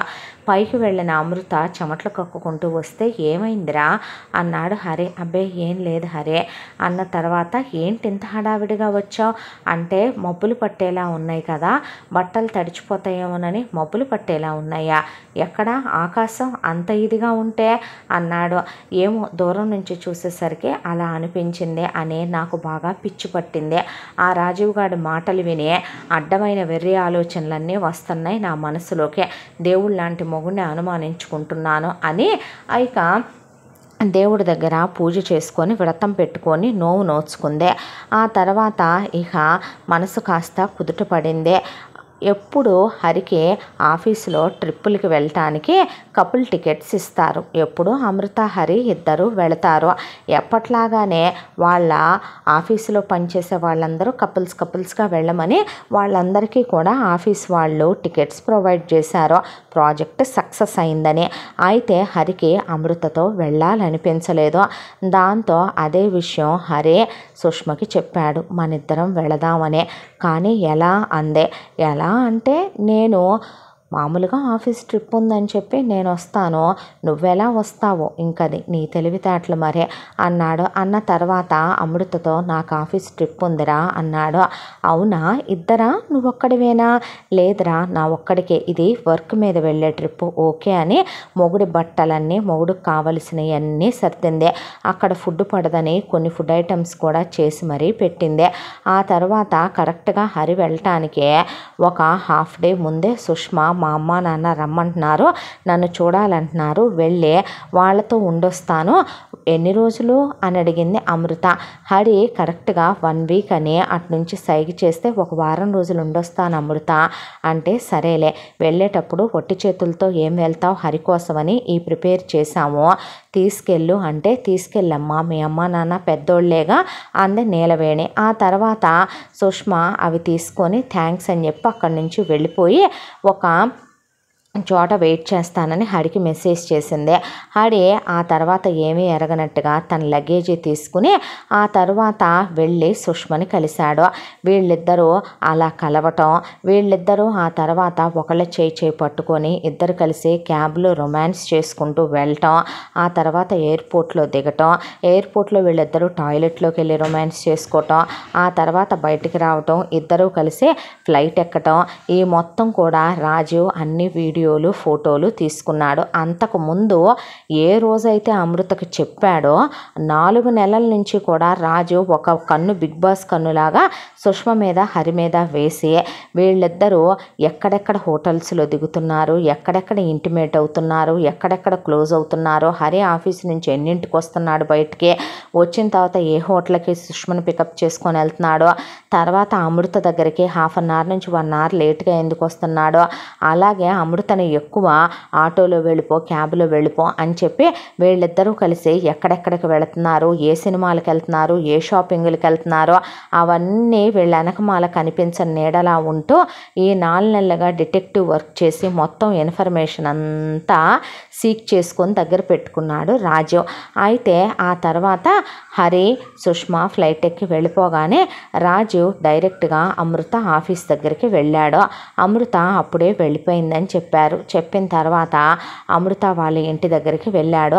అమృత వాళ్ళ అత్తయ్య వాళ్ళ మామయ్యని తీసుకొని తను హాస్పిటల్కి వెళ్ళింది. వెళ్తే సిస్టర్ తలుపుది అంటే, ఏమైంది, ఏంటి పిచ్చుకోలా అందే. పిచ్చుకోలా నీ తలకాయ అన్న తర్వాత, ఏం మాట్లాడుతున్నావు రాజు అందే. ఏం మాట్లాడటం ఏంటి, నేను చెప్పేది నువ్వు వినవా ఏంటి? అవునులే, నువ్వు సాక్ష్యాధారాలతో తప్ప ఏదే నమ్మని ధర్మదేవతవు కదా, కళ్ళతో చూస్తేనే నమ్ముతావు. నీ మొగుడు ఎంత పతివ్రత పురుషుడో అదెంత పతివ్రతో, నీ కొంప కూల్చుద్ది, నీ సంసారంలో చిచ్చు పెట్టుద్దని చెప్పానా, నువ్వు నమ్మావా, నువ్వు విన్నావా అంటే, ఇప్పుడు కూడా నమ్మను, ఇప్పుడు కూడా వినను, నా భర్త దేవుళ్ళు లాంటోడో, నాకు తెలుసు ఆ శ్రీహరి లాంటివాడో. అబ్బా ఛా, నిజమా? ఇంకా అమ్మా, నేను దాన్ని వదిలేశాను, దాన్ని కొట్టాను, దాన్ని తిట్టాను అంటావు, అసలు ఎందుకనేది ఎప్పుడైనా అడిగావంటే బ్రెయిన్లెస్ దానా అన్నాడు రాజు. దేనికి, టైం వచ్చినప్పుడు చెప్తాలే కానీ ఆ సంగతి తర్వాత, ముందు ఇదిగో నీ మొగుడు దాన్ని కలిసి వాళ్ళిద్దరి శృంగార రాసలీలలు తిలకించు సిస్టర్ అని ఫోన్ ఇచ్చాడు. ఇచ్చిన తర్వాత అవన్నీ చూస్తూనే అమృతకి కళ్ళు బయర్లు గమ్మితే, నిజాలు చూసినప్పుడు తట్టుకునే ధైర్యం కూడా ఉండాలి నీ గుండెకే. ఇవన్నీ మార్ఫింగ్, ఇవన్నీ క్రియేషన్స్, ఇవన్నీ గ్రాఫిక్స్. అబచా, ఇంకా నయం ఏ పిక్చర్స్ అనలేదు, వీళ్ళ కోసం హాలీవుడ్కి వెళ్ళి గ్రాఫిక్స్ చేయించుకొచ్చా. బాహుబలి తర్వాత మందే న్యూ ట్రెండ్ తెలుసా మరి నీకు? ఎలా కనపడుతున్నానే వెర్రిబాగులదానా నీకు? నాకేమైనా దురద నీ మొగుడు మీద చెప్పటానికి, దాని మీద చెప్పటానికి ఉన్న దూల అనుకుంటున్నావా? పిచ్చిదానా అని, పిచ్చిదానా నువ్వు. ఇప్పుడే ఈ క్షణమే ఇదిగో వాళ్ళిద్దరూ ఎయిర్పోర్ట్లో ఫ్లైట్ ఎక్కారు కదా, నువ్వు ఇన్ఫర్మేషన్ కనుక్కో, నీ మొగుడు ఆఫీసులో నీకు తెలిసిన వాళ్ళు ఎవరో ఒకళ్ళు ఉండకుండా ఉండరుగా, నువ్వే కనుక నిజంగా నా సిస్టర్ అయితే ఈ విషయం తేలుస్తావు చూడు అన్నాడు రాజీవ్. మొగుడి ఆఫీసులో పనిచేసే చాలామంది తనకి తెలుసు. అందులో మేఘన అనే ఒక అమ్మాయికి ఫోన్ చేసి, మేఘన ఆఫీస్ ట్రిప్పు ఎక్కడికి అని అడిగింది అమృత. అదేంటి హరిగాడు నీకు చెప్పలేదా? ఆఫీసు ట్రిప్పు కపుల్స్కి ఇచ్చారుగా అమృత, నువ్వు వెళ్ళలేదా ఏంటి? నాకు కాస్త హెల్త్ బాగాలేదులేబ్బా. అవునా, మరి పాపం వాడు కావాలని చల్లటి ప్రదేశం కావాలని చెప్పే మనాలి తీసుకున్నాడు. అలాగే వాడు కాటేజ్ ఉండేలాగా ఏమనమన్నాడు అంటే, నీ మొగుడికి నేనేలే అన్నీ ఇచ్చింది కాబట్టి అందరికీ నేనే ఇచ్చాను. మన అనుకునే క్లోజ్ వాళ్ళకి మీ ఇద్దరు హనీమూన్ కప్పుల్లా ఉంటారని నేను ఇచ్చా, వాడిని డిసప్పాయింట్ చేశావు అంది మేఘన. ఎవడి గోల వాడిదే, పక్కనోడు ఏమైపోయినా జనాలకు అనవసరం అన్నాడు రాజు. ఈలోపు ఇంతకీ ఎక్కడ లొకేషను అని అడిగితే, ఇక్కడ ఇక్కడ ఇక్కడ ఇక్కడ ఇక్కడ అని మొత్తం ఫలానా కాటేజ్ అని, ఫలానా చోటని, ఫలానాదని డీటెయిల్స్, అడ్రస్, లొకేషన్, అసలు మొత్తం డీటెయిల్సే ఒక్క సెండ్ కొట్టేసింది అమృతకి మేఘన. కొట్టిన తర్వాత థ్యాంక్ యూ రా మేఘన అంటే, నువ్వు వెళ్ళినప్పుడు డీటెయిల్స్ ఎందుకు అడిగావు? అందుకు కాదు, హరి ఎలా ఉన్నాడా ఏంటా అని నాకు టెన్షన్ ఉండదా? ఓ అందుకా? అయినా వాడొక్కడే ఏం చేస్తాడంటే అక్కడ భజన చేసుకుంటూ కూర్చుంటాడా? ఎవరో ఒకళ్ళకి ఇచ్చినా పోయేది కదా ఫూల్ అనేసి నేను మా ఆయనతో వెళ్ళాను తెలుసా. నేను మనాలియే, కాకపోతే మాకు వేరే చోట పడింది, హరికి వేరే చోట పడింది అని మేఘన ఫోన్ పెట్టేసింది. ఆ తర్వాత అమృత బెడ్రూమ్లోకి వెళ్ళి గబగబా బట్టలు సర్దుకొని బ్యాగ్ తీసుకొని రాజీవ్ని, ముందు నువ్వు వెళ్ళి కింద వెయిట్ చేస్తూ ఉండు, నేను వస్తానంది. దేనికి సిస్టర్, నోరు మూసుకొని చెప్పింది చేయవా ప్లీజ్ అన్న తర్వాత, అలాగే అన్నాడు రాజు. అన్న తర్వాత అత్త మామలు వచ్చారు. వచ్చిన తర్వాత చెల్లి ఫోన్ చేసింది, అత్తయ్య దానికేంటో కొంచెం నీరసంగా ఉందంట, కొంపదీసి విశేషమా ఏమో మరే, వచ్చి నాతో ఒక 2-3 రోజులు ఉండేళ్ళవా అక్క, లోన్లీగా ఉంది, నువ్వు గుర్తొస్తున్నావు అందే. వెళ్ళరానా మరి? హరి కూడా లేడుగా అంటే, జాగ్రత్తమ్మా అంద నీలవేణే, వెళ్ళొస్తాను మావగారు అని చెప్పి అక్కడి నుంచి కిందకు వచ్చి రాజీవిని తీసుకొని ఆ తర్వాత ఎయిర్పోర్ట్కి వెళ్ళి ఫ్లైట్ ఎక్కి ఏ ప్లేస్ అయితే కనుక మేఘన చెప్పిందో అక్కడికి వెళ్ళి ఏ నెంబర్ కాటేజ్ అయితే చెప్పిందో ఆ పక్క కాటేజే వీళ్ళు నానా తిప్పలు పడి మొత్తానికి రిసెప్షన్ వాళ్ళకి దండాలే పెట్టి రాజీవు అదే తీసుకున్నారు. తీసుకున్న తర్వాత లోపలికి వెళ్ళాక విండోస్ దగ్గర నిలబడ్డారు. ఒకవైపున రాజీవ్, ఒకవైపున అమృత. అయితే వాడు బయటకే ఇచ్చాడు ఒక పూల్ లాంటిదే. అక్కడికి బికినీ వేసుకొని వచ్చింది సుష్మ. హరే సుష్మని లాగి ఇద్దరూ కలిసి పూల్లో ఎంజాయ్ చేశారు. ఆ తర్వాత ఇద్దరూ కలిసి అలా బాత్ గౌన్ల మీద లోపలికి వెళ్ళారు. రొమాన్స్ అయిపోయిన తర్వాత స్నానానికి వెళ్ళినట్టున్నారు. చూస్తున్న రాజీవ్కి గుండె మండిపోతే అమృత కళ్ళు తిరిగి పడిపోయింది. పక్కకు చూసేపాటికే గబా గబా ఆ కాటేజ్ వాళ్ళ డాక్టర్కి ఫోన్ చేయించి, నిజాన్ని చూసినప్పుడే తట్టుకునే ధైర్యం ఉండాలి సిస్టర్ గుండెకే. నేను ఎదవనైపోయాను అనుకుంటారంతే మా అమ్మ నాన్న. నేను ఎదవనైపోవటానికి రీజన్లు చాలా ఉంటాయి. ఒక్కొక్కసారి మనం ప్రతిదానికి రెండో అవకాశం ఇద్దాం. మనం పెద్ద మొనగాళ్ళం, మోనార్కులం అనుకుంటాం, కొన్ని మారవంతే అన్న తర్వాత అమృత అలా లేచి కూర్చుంది సెలైన్ పెట్టాక. అంతసేపు రాజు కళ్ళల్లో నీళ్లు తిరిగినాయి అమృత సిచ్యువేషన్ చూసి. ఆ తర్వాత వెళ్ళి ఆపకుండా డు నాట్ డిస్టర్బ్ అని పెట్టినా సరే బెల్లు బాది పారేశాడు రాజు. వచ్చి బెడ్షీట్ చుట్టుకొని తలుపు తీసింది సుష్మ. జుట్టు పట్టుకున్నాడు సుష్మదే. అక్కడే అందరినీ పోగేసి అందరి ముందు పడేసి తుక్కు ర్యాక్ కొట్టి వదిలిపెట్టాడు. ఆ తర్వాత హరిని అమృతం చూసి హరి అలా నిలబడి చూస్తుంటే లాగి దవడబెట్టి కొట్టింది అమృత హరిని. నేను చెప్పేది విను అంటే, నువ్వు ముందు ఇంటికి రారా రాస్కెల్, అక్కడ మాట్లాడొచ్చు మిగతావే అన్న తర్వాత, ఒరే నాకు ఓ విషయం అర్థం కాలేదు, ఇక్కడ కాదులే ఇంటి దగ్గర మాట్లాడదాం పద అని ఇంటి దగ్గరకు వచ్చారు. ఇంటి దగ్గరకు వచ్చేపాటికి రాజు మొత్తం వీళ్ళ చుట్టుపక్కల వాళ్ళందరినీ పోగేశాడు. వీడు మహాపతివ్రత పురుషుడు, ఇది మహాపతివ్రత అన్నారు కదమ్మా మీ అందరూ కూడా. ఈ పతివ్రత పురుషుడు ఈ పతివ్రతతో కలిసి చేస్తున్నటువంటి రాసలీలల కార్యాలు తిలకించండి అని చెప్పి డైరెక్ట్గా ల్యాప్టాప్ ఆన్ చేసి కాలనీలో జనం ముందు పెట్టాడు రాజు. అందరూ నోటి మీద ముక్కు మీద వేలేసుకొని, ఏం పోయే కాలం చండాల పనులు, బంగారం లాంటి పెళ్ళాన్ని పెట్టుకొని ఏమమ్మా నీలవేణి ఎలాగైనా కొడుకుని పెంచేది, అయినా బంగారం లాంటి కోళ్ళు ఉండగా నీ కొడుకు మాయరోగం ఇది, ఈ దరిద్రపు మొహం దాన్నే అసలు కింద కొంపలో నుంచి తీసుకొచ్చి మీ కొంపలో పెట్టుకోవటం ఏంది, మీ కొడుకు ఉండమంటే మీకు తెలియొద్దా పెద్దోళ్ళు అనేలోపు అమృత వాళ్ళ అమ్మ మంగ, నాన్న శంకర్రావు, తమ్ముడు, చెల్లెలు మొగుడు అక్కడికి వచ్చారు. వచ్చేసరికి ఒళ్ళు మండిపోయిన అమృత వాళ్ళ అమ్మ మంగ, ఒకవైపున నీలవేణి, అలాగే అమృత వాళ్ళ చెల్లెలు సంగీత కలిసి పడేసి సుష్మని తుక్కురా కొడితే ఈలోపు రాజీ వాళ్ళ అమ్మ నాన్న అక్కడికి వచ్చి నీతి మాలిందానా మనిషివా పశువే నువ్వు, నా కొడుకు ముందు నీకు చాలా ప్రేమాయణాలు ఉన్నాయి, చాలామందితో నువ్వు శారీరకంగా కలిసినా వాడికి అవేవి చెప్పకుండా ప్రేమాయణం నటించి వాడిని పెళ్లి చేసుకున్నావు. అంతకుముందు రాజీవ్కి అసలు తాగుడు, సిగరెట్టు, పేకాట్ల అలవాటు లేవమ్మా. దీన్ని పెళ్లి చేసుకున్న తర్వాత ఒకరోజు వాడు ఎంతో ఆశాసగా ప్రతి మంత్ యానివర్సరీ చేసుకుంటారు కదా, అలా 3rd month యానివర్సరీ కేక్ తీసుకొని వచ్చేసరికి ఇది లోపల ఆఫీస్ బాస్తో క్లోజ్గా కనపడేసరికి మా వాడు వెర్రెత్తిపోయి తాగటం మొదలుపెట్టి ఆ తర్వాత దీన్ని తంతం మొదలుపెట్టాడు.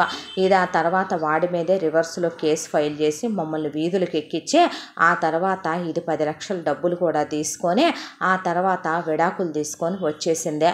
ఎలాంటిదో ఒక అలాంటిది, ఎవడూ తప్పుని చేయనోడు భూమి మీద నా పెళ్ళాన్ని నేను క్షమించకపోతే ఎవడు క్షమిస్తాడని ఈ దరిద్రుడు బుద్ధుడి దగ్గరికి వెళ్ళొచ్చాడులేమ్మా. వెళ్ళొచ్చిన తర్వాత తాగుడు, మందు, పేకాట మానేశాడమ్మా. మానేసిన తర్వాత దీన్ని తీసుకెళ్దామని చెప్పి మళ్ళీ ఇక్కడికి వస్తే, అవును ఇది నాతో ఎందుకు వస్తుంది, నేను చెప్పాను అమృత వాళ్ళకే, ఆల్రెడీ ఇది ఇక్కడికి వచ్చినప్పుడే వీడిని చూసి ఉంటుంది, వీడికి దానికి లుక్స్ కలిసి ఉంటాయి, ఆ తర్వాత నేనేం సుఖం ఇవ్వగలను, దీనికి ఊళ్ళో మగాళ్ళు ఇవ్వగలిగిన సుఖం నేను ఇవ్వలేను కదా, అందుకనే అది నాతో రానందే. నేను చెవులో ఇల్లు కట్టుకొని పోరాడాను, ఇది మీ ఇంట్లోకి వస్తుందంటే మీ ఇల్లు అతలాకుతలం చేస్తుంది, ఇది ఏదో యత్నంతోనే వస్తుంది, ఇది తాసుపాము లాంటి ఆడదనే, నమ్మారా, నా మాట విన్నారా అని రాజీవ్ అంటే, రాజీవ్ వాళ్ళ అమ్మ నాన్న కలిసి ఉమ్మూసి సుష్మ మొహం మీద థూ అని సుష్మను పడేసి 4 బాది అక్కడి నుంచి రాజీవ్ని తీసుకెళ్ళి, పదరా ప్రశాంతంగా నువ్వంటే ఇష్టపడే నీతో మాత్రమే కాపురం చేసే ఆడదాన్ని చూసి చేసుకుందుగానని వాళ్ళు అక్కడి నుంచి వెళ్ళిపోయారు. వెళ్ళిపోయిన తర్వాత మంగ ఇక సుష్మను కొడుతుంటే ఒళ్ళు మండిపోయి హరి అడ్డొచ్చాడు. హరి అడ్డొచ్చేపాటికే అమృత వాళ్ళ నాన్న శంకర్రావు, వాళ్ళ తమ్ముడు శశిధరు లాగిపెట్టి తీస్తే హరి వెళ్ళి సోఫాలో పడ్డాడు. లేచి కొట్టడానికి రాబోతుంటే తేజ అడ్డొచ్చి, తప్పు చేసిన మీకు ఇంకా మాట్లాడే రైట్ ఉందా అన్న తర్వాత హరి అలా షర్టు పట్టుకొని ఆపిన తర్వాత ఆగిపోతే, ఇప్పుడు ఏంటైతే మీ సోది అన్నాడు హరి. సోదా ఏంట్రా నువ్వు మాట్లాడేదే, నేను నీకేమవుతాననేది నీకు తెలుస్తుందా, ఏమవుతావు నువ్వు నాకు అన్నాడు హరి. ఏమవుతానా, నేను నీకు తాళి కట్టిన భార్యనవుతాను, ఈ తాళి నువ్వేగా కట్టిందే, నేను నువ్వు నాకు సరిపోవటం లేదని రోజుకో మగాడిని పిలిపించుకుంటే నీకు ఎలా ఉంటుంది, పిలిపించుకో, నువ్వు పతివ్రతవని, నువ్వెవరితో తిరగట్లేదని, ఆఫీసులో ఎవరితో కులకట్లేదని నేను చూస్తున్నానా ఏంటే, ఒరే పాపిష్టోడా నోరు పడిపోద్దిరా పిల్లని అలాంటి మాటలు మాట్లాడితే అందే నీలవేణి. తప్పు దీంది కూడా ఉందలే, మొగుడు పక్కన ఆడవాళ్ళ వైపు చూస్తున్నాడు అంటే వాడు అసలు ఏ దారిలో వెళ్తున్నాడో ఎలా వెళ్తున్నాడో పట్టించుకోలేనంత బిజీగా ఉంటున్నావా అని అమృతని వాళ్ళమ్మ ఒక్కటైపోయిందే. ఇప్పటికీ మీ నాన్న ప్యాంట్లు, మీ నాన్న అండర్వేర్లు, మీ నాన్న ఇన్నర్స్ నేను చెక్ చేసుకుంటాను, ఈ వయసు వచ్చిన తర్వాత కూడా ఏ మగాడిని ఏ ఆడితే నమ్మకూడదే, ఎవడి బుద్ధి ఎప్పుడు ఎలా మారుద్దో బ్రహ్మకైనా పుట్టుద్ది రెమ్మ తెగులు అంటారు, ప్రతి మగాడి బుద్ధి ఒక్కొక్కసారి కుక్కతోక లాంటిది, వంకర తిరిగిపోద్దే, నువ్వు నోరు మూస్తావా అంది సంగీత. అది కాదే నోరు ముయ్యమా అన్న తర్వాత ఇలాంటివి కాపురాలు కూల్చటానికే వస్తాయి, అందుకే చెప్పాము మేము, వద్దంటే విన్నారా, ముందు ఎల్లవే నీ సరంజామా సర్దుకొని నువ్వు ముందు బయటికి నడు అంటే, ఆగు సుష్మ అన్నాడు హరి. ఆగమంటే అంది అమృత, నాకు నువ్వు నచ్చట్లేదు, నేను నిన్ను పెళ్లి చేసుకున్నానంటే నేను వయసుకు వచ్చాను, నాకు శారీరకమైన కోరికలు కలిగినాయి, అవి తీర్చడానికి నాకు ఒక ఆడది కావాలనిపించింది, ఆ రోజు నువ్వు నాకు బెస్ట్ ఎవర్ ఫిగర్గా కనిపించావు, నేనేమైనా కట్నాలు తీసుకున్నానా, నేనేమైనా నిన్ను లేదంటే కనుక ప్రేమించి పెళ్లి చేసుకున్నానా? ఆ రోజు నువ్వు కరెక్ట్ అనిపించావు, ప్రేమించలేదు. మా అమ్మ నాన్న చెప్పారు, పెద్దోళ్ళ మాటలు వినాలనుకున్నాను, పెళ్లి చేసుకున్నాను. కానీ నేను సుష్మ మీద నాకు ప్రేమ కలిగిందే, తన్ని నేను ప్రేమించాను. తనతో కలుస్తుంటే నాకు స్వర్గంలో ఉన్నట్టుంది. మరింతకాలం మనిద్దరం కలిసినప్పుడు ఏమనిపించిందే? అది ఏమనిపించిందో ఏంటో నాకు అనవసరం. నేను మాత్రం నీతో ఉండలేను. నువ్వు చిన్న ఇష్యూని పెద్ద చేసావు. సుష్మని మీ వాళ్ళు మా వాళ్ళు కొట్టేలా చేసావు. నీ వల్లే ఇంత గొడవ జరిగిందే. కాబట్టి నేను ఇంకా ఈ ఇంట్లో ఉండను. తనుండేటట్టయితేనే ఉంటాను. తనుండాలా అందే అమృత. అవును, నువ్వు తనతోనే ఉండాలి. నెవ్వర్ అందే. అయితే నువ్వే నాకు అక్కర్లేదే అన్నాడు. నువ్వేం మాట్లాడుతున్నావో అర్థమవుతుందా? ఒక పతిత కోసం, కులత కోసం, వేశ్య కోసం కోడలు వదిలేస్తానంటావా? ఎవరమ్మా పతిత, కులత, వేశ్య? నీ కోడలే పతిత, నీ కోడలే వేశ్య, నీ కోడలే కులత. ఎవడు చెప్పాడు నీకు అది అలాంటిదని? సుష్మ అది నన్ను ప్రాణానికి ప్రాణంగా ప్రేమిస్తుందే. నేను తాళి కట్టకుండానే నాకు అన్నీ అర్పించిందే. మరి దీనికి నేను తాళి కట్టి 3 ఏళ్ళు కాంప్రమైజ్ చేసిన తర్వాత కూడా కాంప్రమైజ్ అవ్వాలి అనేది లేకుండా ఇంతమందిని పిలిచి పంచాయతీ పెట్టి నన్ను అవమానించట్లేదే. ఏం మాట్లాడుతున్నావు హరి నువ్వు? నేను నీకేం తక్కువ చేశాను? పెళ్ళైన దగ్గర నుంచే ఎంత అన్యోన్యంగా ఉండేవాళ్ళం మనం. నలుగురు చూసి అసూయపడేలా ఉండేవాళ్ళం మన దాంపత్యాన్నే. నేను అత్తయ్య మామయ్యని అమ్మా నాన్నల్లా చూసేదాన్ని. సొంత ఇల్లు కొనుక్కుందాం అనుకున్నాగా, అప్పుడు దాకా పిల్లలు వద్దనుకున్నాగా, ఆ తర్వాత పిల్లల్ని కంటానన్నాగా, కారు కొనుక్కుందామన్నాగా. మనకి ఏం తక్కువైందనే నువ్వు అడిగితే ఏది కాదన్నాను నేను? కాడియేషు దాసి దగ్గర మొదలుపెట్టి రూపేచ లక్ష్మి దాకా ఏ రోజు నేను అందంగా తయారై నీ కళ్ళకు కనిపించలేదా? నేను పడకలో నీకెప్పుడైనా ఒక ఆడది ఇవ్వగలిగిన సుఖాన్ని నేను నీకు ఇవ్వలేకపోయానా? అందంగా వండి పెట్టలేదా? మనం సేవింగ్స్ చేసుకొని ఇల్లు కొనుక్కుందామని మంత్రిలా సలహాలు ఇవ్వలేదా? నీ వర్క్ నేను షేర్ చేసుకొని నీ మీద వర్క్ బడ్డెన్ ఉండకూడదని వర్క్ చేసి పెట్టలేదా? మన ఇద్దరం అన్యోన్యంగా లేవా? నువ్వు చేసే చిన్న చిన్న తప్పులకే ఏ రోజు ఇంతవరకు పెళ్ళైన 3 ఏళ్లలో మనం గొడవ పడింది లేదు అంటే నేను ఎన్నిసార్లు సర్దుకుపోయి ఉంటానో, ఎన్నిసార్లు క్షమయా ధరిత్రే అన్నందుకు నీ తప్పుల్ని భరించుంటానో. అలాంటిది ఎలా మాట్లాడగలుగుతున్నావురా నన్ను ఇలా? నువ్వు ప్రేమించానన్నావు, నేనే సర్వస్వం అన్నావు, నేనే లోకం అన్నావు, నేనే ప్రపంచం అన్నావు, నేను లేని బతకలేనన్నావు. ఊపిరి తీసుకుంటున్నా ఆ ఊపిరి కూడా అమృత అనే పేరుతోనే నీ గుండెల్లోకి వెళుతుందన్నావు. నీ గుండెల్లో నా గుడి కట్టానన్నావు, దేవతలా కూర్చోబెట్టానన్నావు. చివరికి ఇలా చేసేసి వదిలేసావేంట్రా నన్ను అందే అమృత. ఆ మాటకే నువ్వు 100 చెప్పు 1,00,000 చెప్పు, నేను ఇంకా నీతో ఉండటం అనేది జరగని పని, నాకు తనే కావాలి అని హరి బ్యాగ్ సర్దుకొని సుష్మ చేపట్టుకొని అక్కడి నుంచి వెళ్ళిపోయాడు. వెళ్ళిపోయిన తర్వాత ఇప్పుడు నువ్వు పుట్టింటికి వచ్చి కూర్చుంటే మేం చేయగలిగింది ఏమీ లేదమ్మా. మొగుడిని తన్ని మొగసాలకెక్కినట్టు నీ తమ్ముడు చదువు ఇంకా 2 ఏళ్ళుందో, ఆడు ఎంటెక్ చదవాలి. ఆ తర్వాత ఆడికి పెళ్లి చేసి పిల్లనివ్వాలిగా. నువ్వు మొగుడిని వదిలేసి వచ్చి కూర్చుంటే వాడి బతికేమవుద్ది అనేసరికి తల్లిని కొట్టడానికి మీదకి వెళ్ళిపోయింది అమృత. మర్యాదగా నువ్వు ఇక్కడి నుంచి వెళ్ళు, నేను ఎక్కడికి రావాలనుకోవట్లేదులే కానీ అన్న తర్వాత పోనీ నాతో రాక్క. వద్దమ్మా, ఇది నా జీవితం, నా సంసారం, నీ సంసారంలోకి వచ్చి నేను నిప్పులు పోయాలనుకోవట్లేదు, మీరు వెళ్ళిపోండి ప్లీజ్ అన్న తర్వాత అమృత కుప్ప కూలిపోయింది. అమృతనే ఓదార్చడం అత్తామామలుగా వాళ్ళ వల్ల కాలేదు అసలు. ఏడ్చి ఏడ్చి ఏడ్చి అన్నం నీళ్లు లేక 10 రోజుల పాటు కళ్ళు నిప్పుల చెరువులైపోయినాయి. దాంతో నాగేశ్వరరావు నీలవేణి కలిసి సుష్మ దగ్గరికి వెళ్ళారు. వెళ్ళి నీ కాళ్ళు పట్టుకుంటాం. ఒరే పాపిష్టోడా, కోడలు ఎంత మంచిదో నీకు తెలియదట్రా, ప్రేమంటే ఇదేనట్రా, నువ్వు ఒక ఆడదానివేగా, సాటి ఆడదాని తాళినే అలా ఎగతాళి చెయ్యొచ్చా నువ్వు? అలా వీడితో నువ్వు సుఖాన్ని పొంది నా కోడల్ని వదిలేసి ఇలా తీసుకొచ్చి వీడితో నువ్వు ఈ ఇంట్లో కాపురం పెట్టుకోవచ్చా? అసలేమైనా న్యాయమేనా, ధర్మమేనా ఇదే అంటే హరి తలుపులు మూసేశాడు వాళ్ళ మొహం మీద. ఆ తర్వాత వాళ్ళకి అసలు దుఃఖం ఆగలేదు. ఇంట్లో ఉంటే అమృత ఎక్కడ పిచ్చిదైపోద్దోనని ఆఫీస్ కన్నా వెళ్ళమ్మా నువ్వని ఆఫీస్కి పంపించారు. ఆఫీసులో అందరికీ ఆ నోట ఈ నోట ఈ విషయం తెలిసి 10 మంది 10 రకాలుగా మాట్లాడుకుంటుంటే అమృతకి డిప్రెషన్, స్ట్రెస్, దాంతో కళ్ళు తిరిగే ఇక పెళ్ళున చెట్టు విరిగి పడిపోయినట్టు పడిపోయింది. ఆఫీస్ వాళ్ళే హాస్పిటల్లో చేరిస్తే పరిగెత్తుకుంటూ వెళ్ళింది నీలవేణి. వెళ్తే అమృత ప్రెగ్నెంట్ అని డాక్టర్ అమ్మ చెప్పింది. చెప్తే నాకే నాకే ఒక గతి లేదు, మళ్ళీ నా కడుపులో ఉన్న ఒక పిండం అంట అత్తయ్య, విన్నావా? అని నాకు అబార్షన్ చేసేయండి డాక్టర్, రేపొద్దున వాళ్ళే దిక్కు దివాణం లేకుండా బ్రతకడం నాకు ఇష్టం లేదు అంది అమృత. లేదమ్మా, నీకు వచ్చిందే కాంప్లికేటెడ్ ప్రెగ్నెన్సీ, దానికి తోడు బేబీ గ్రోత్ స్లోగా ఉంది. ఇప్పుడు నేను అబార్షన్ చేసే సిచ్యువేషన్లో నీ బాడీ లేదు, నువ్వు ఫిజికల్గాను అలా ప్రిపేర్డ్గా లేవు, మెంటల్గాను ప్రిపేర్డ్గా లేవు. ప్లీజ్ అమృత అర్థం చేసుకో అని జాగ్రత్తగా చూసుకోండి తనని మందులు రాసిస్తే, పిల్లలు పుట్టబోతున్నారంటే ఏ మగాడికైనా తన తండ్రి కాబోతున్నాడంటే మార్పు వస్తుంది. చాలామంది మగాళ్ళు తప్పులు చేసినా పిల్లలు పుట్టాక బాధ్యతలు తెలుసుకొని మారుతారు అని చెప్పి నాగేశ్వరరావుని వెంట పెట్టుకొని నీలవేణి మళ్ళీ వెళ్ళి సుష్మతో, నువ్వు ఒక ఆడదానివే, నా కోడలు కడుపుతో ఉందే, ఒక ఆడదాని ఉసురు పోసుకుంటే నువ్వు సర్వనాశనం అయిపోయి పుట్టగతులు లేకుండా కుక్క చావు చస్తావే, నీలాంటి చావు దుర్మార్గులకు కూడా రాదు, పురుగులు పడతాయి నీకు, నువ్వు అంతకంతకే అనుభవిస్తావు, నిన్ను నలుగురు ఇప్పటికీ ఉమ్మేస్తున్నారు, వాడిని తీసుకొచ్చి నువ్వు కాపురం పెట్టుకున్నంత మాత్రాన వాడు నీ మొగుడవుతాడా? నా కోడల మెళ్ళలో తాళి కట్టిన తర్వాత నా కోళ్ళు బతుకున్నాక నువ్వు వాడికి ఉంపుడు గత్తెవే అవుతావు కానీ పెళ్ళానివి అవుతావా? అసలు మీ ఇద్దరి మధ్య ఉన్న సంబంధం నా కోడలే కనుక కేసు పెట్టిందంటే నిన్ను వాడిని లోపలేసి కుళ్ళ పొడిసి వదిలిపెడతారు, కానీ నేను అక్కడ దాకా వద్దు అని చెప్తున్నాను.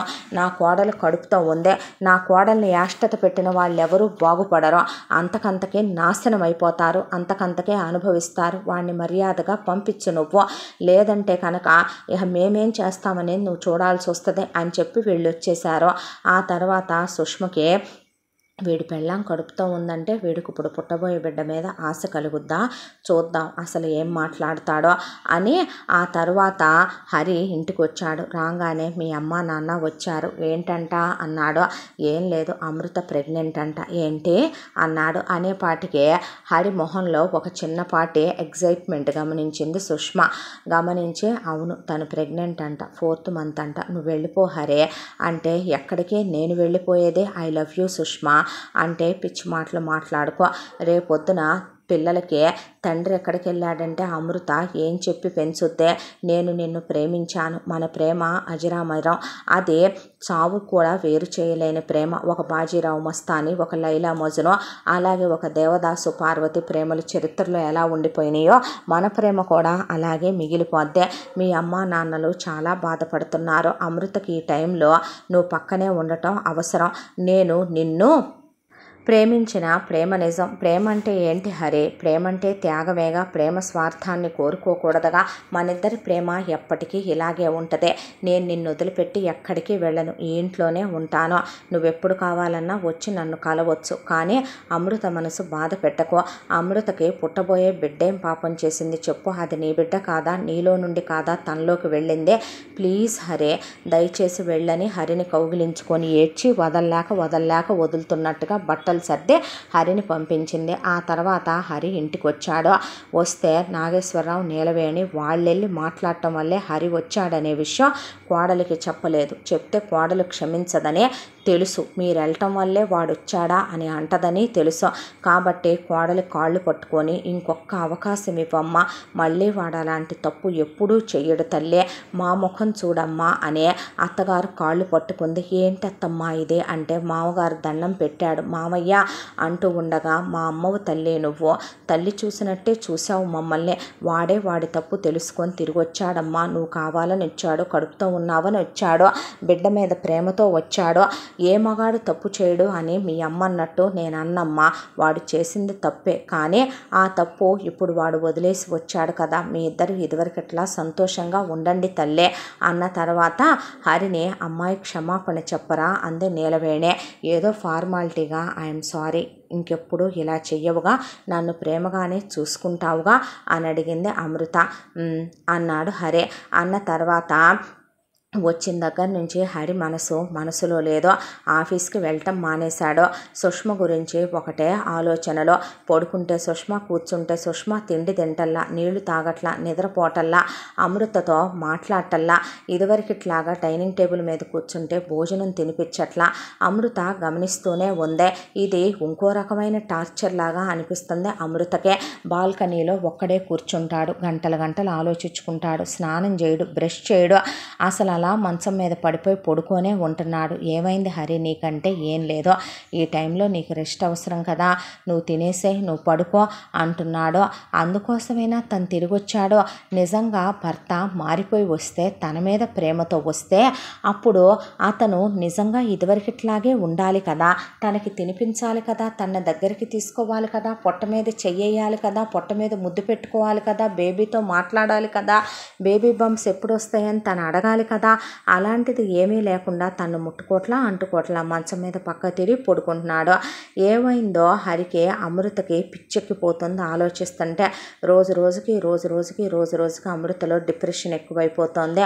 ఒకవైపున అమృతకి బీపీ ఫ్లక్చువేట్ అవడంతో హాస్పిటల్కి వెళ్ళింది. హాస్పిటల్కి వెళితే డాక్టర్ గారు టెస్టులు చేయించి అమృత అనే పేరుతో ఉన్న వేరే ఆవిడ ఫైలు అమృత ఫైలు ఆవిడికి వెళ్ళింది. ఆవిడికి పెళ్ళై 15 సంవత్సరాలైనా పాపం పిల్లలు లేరు. ఆవిడ 3 months నుంచే ఆవిడకి పీరియడ్స్ రావటం లేదని టెస్ట్ చేయించుకోవటానికని ఆవిడ వస్తే నెగిటివ్ వచ్చింది ఆవిడకే. అయితే ఆ టెస్ట్ రిపోర్ట్లు అమృత టెస్ట్ రిపోర్ట్లు ఆవిడకి వెళ్ళినాయి.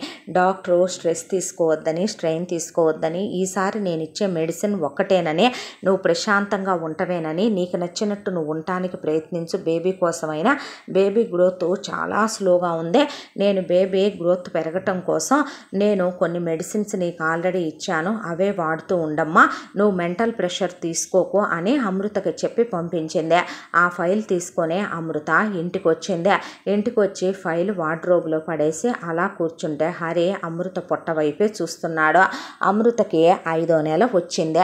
5వ నెల వచ్చిందని పుట్టింటి వాళ్ళు వచ్చి సీమంతం జరిపించి వెళ్ళారు. సీమంతం జరిపించి వెళ్ళిన తర్వాత అమృత పొట్ట ఆల్రెడీ బేబీ గ్రోత్ అంత ఎక్కువగా లేదు కాబట్టి, స్లోగా ఉంది కాబట్టి పొట్ట అంత ఎత్తుగా కనిపించట్లేదు. అసలు దీనికి నిజంగా కడుపా కాదా అనే అనుమానం ఒకవైపున హరికే. దాంతో ఇక ఒకరోజు స్నానం చేసి బట్టలు వేసుకుందామని అమృత ఫైల్ తీస్తే అమృత ఫైల్లో నెగిటివ్ అని ఉంది. అది వేరే అమృతది ఇటొచ్చిన ఫైలు. ఈ అమృత ఇనిషియల్ వేయించి రాయించుకుంది, ఆ అమృత ఇనిషియల్ లేకుండా రాయించుకుంది. అయితే ఆ ఫైల్ తీసుకొని హరి బయటకు వచ్చి అమృత మొహం మీద పెట్టి కొట్టాడు ఫైలు. కొట్టి ఏం జరిగింది అని అడిగింది. ఏం జరిగిందంటే, నిన్ను తిట్టడానికి మాటలు కూడా చాలట్లేదు, ఎందుకే లేని కడుపు ఉన్నట్టు నటించి ఎంత దిగజారిపోయా అన్నాడు. వాట్ యు మీన్ అందే. వాట్ ఐ సే, నీకు కడుపు లేదు, నీ కడుపులో పిండం లేదు, నువ్వు నటించి దిగజారిపోయి నన్ను వెనక్కి తీసుకురావటం కోసం ఇంత డ్రామా ప్లే చేశావన్నమాట. హౌ చీప్ అబౌట్ యూ అని అడిగాడు. అడిగేసరికి అమృత నిర్ఘాంతపోయి అలా చూస్తూ నిలబడిపోయింది. అక్కడే నీలవేణి నాగేశ్వరరావు కూడా ఏం వాగుతున్నావు నువ్వని వాళ్ళు అలాగే నిలబడిపోయారు. దీనికి కడుపు లేదు లేదు లేదు అని టెస్ట్ రిపోర్ట్స్ వాళ్ళ మీద కూడా విసిరేశాడు. ఇంతటితో భర్తగాడి ప్రియురాలు మొదటి భాగం పూర్తి. ముగింపు భాగంతో మళ్ళీ కలుసుకుందాం. తప్పకుండా మన ఛానల్ని లైక్ చేయండి, షేర్ చేయండి, సబ్స్క్రైబ్ చేయండి, బెల్ ఐకాన్ క్లిక్ చేసి ఆల్ అనే బటన్ని ప్రెస్ చేయడం మర్చిపోకండి. ఈ కథను మనకు అందించిన కథా రచయిత్రి జి యామిని శ్రీనివాస్ గారు. Thank you.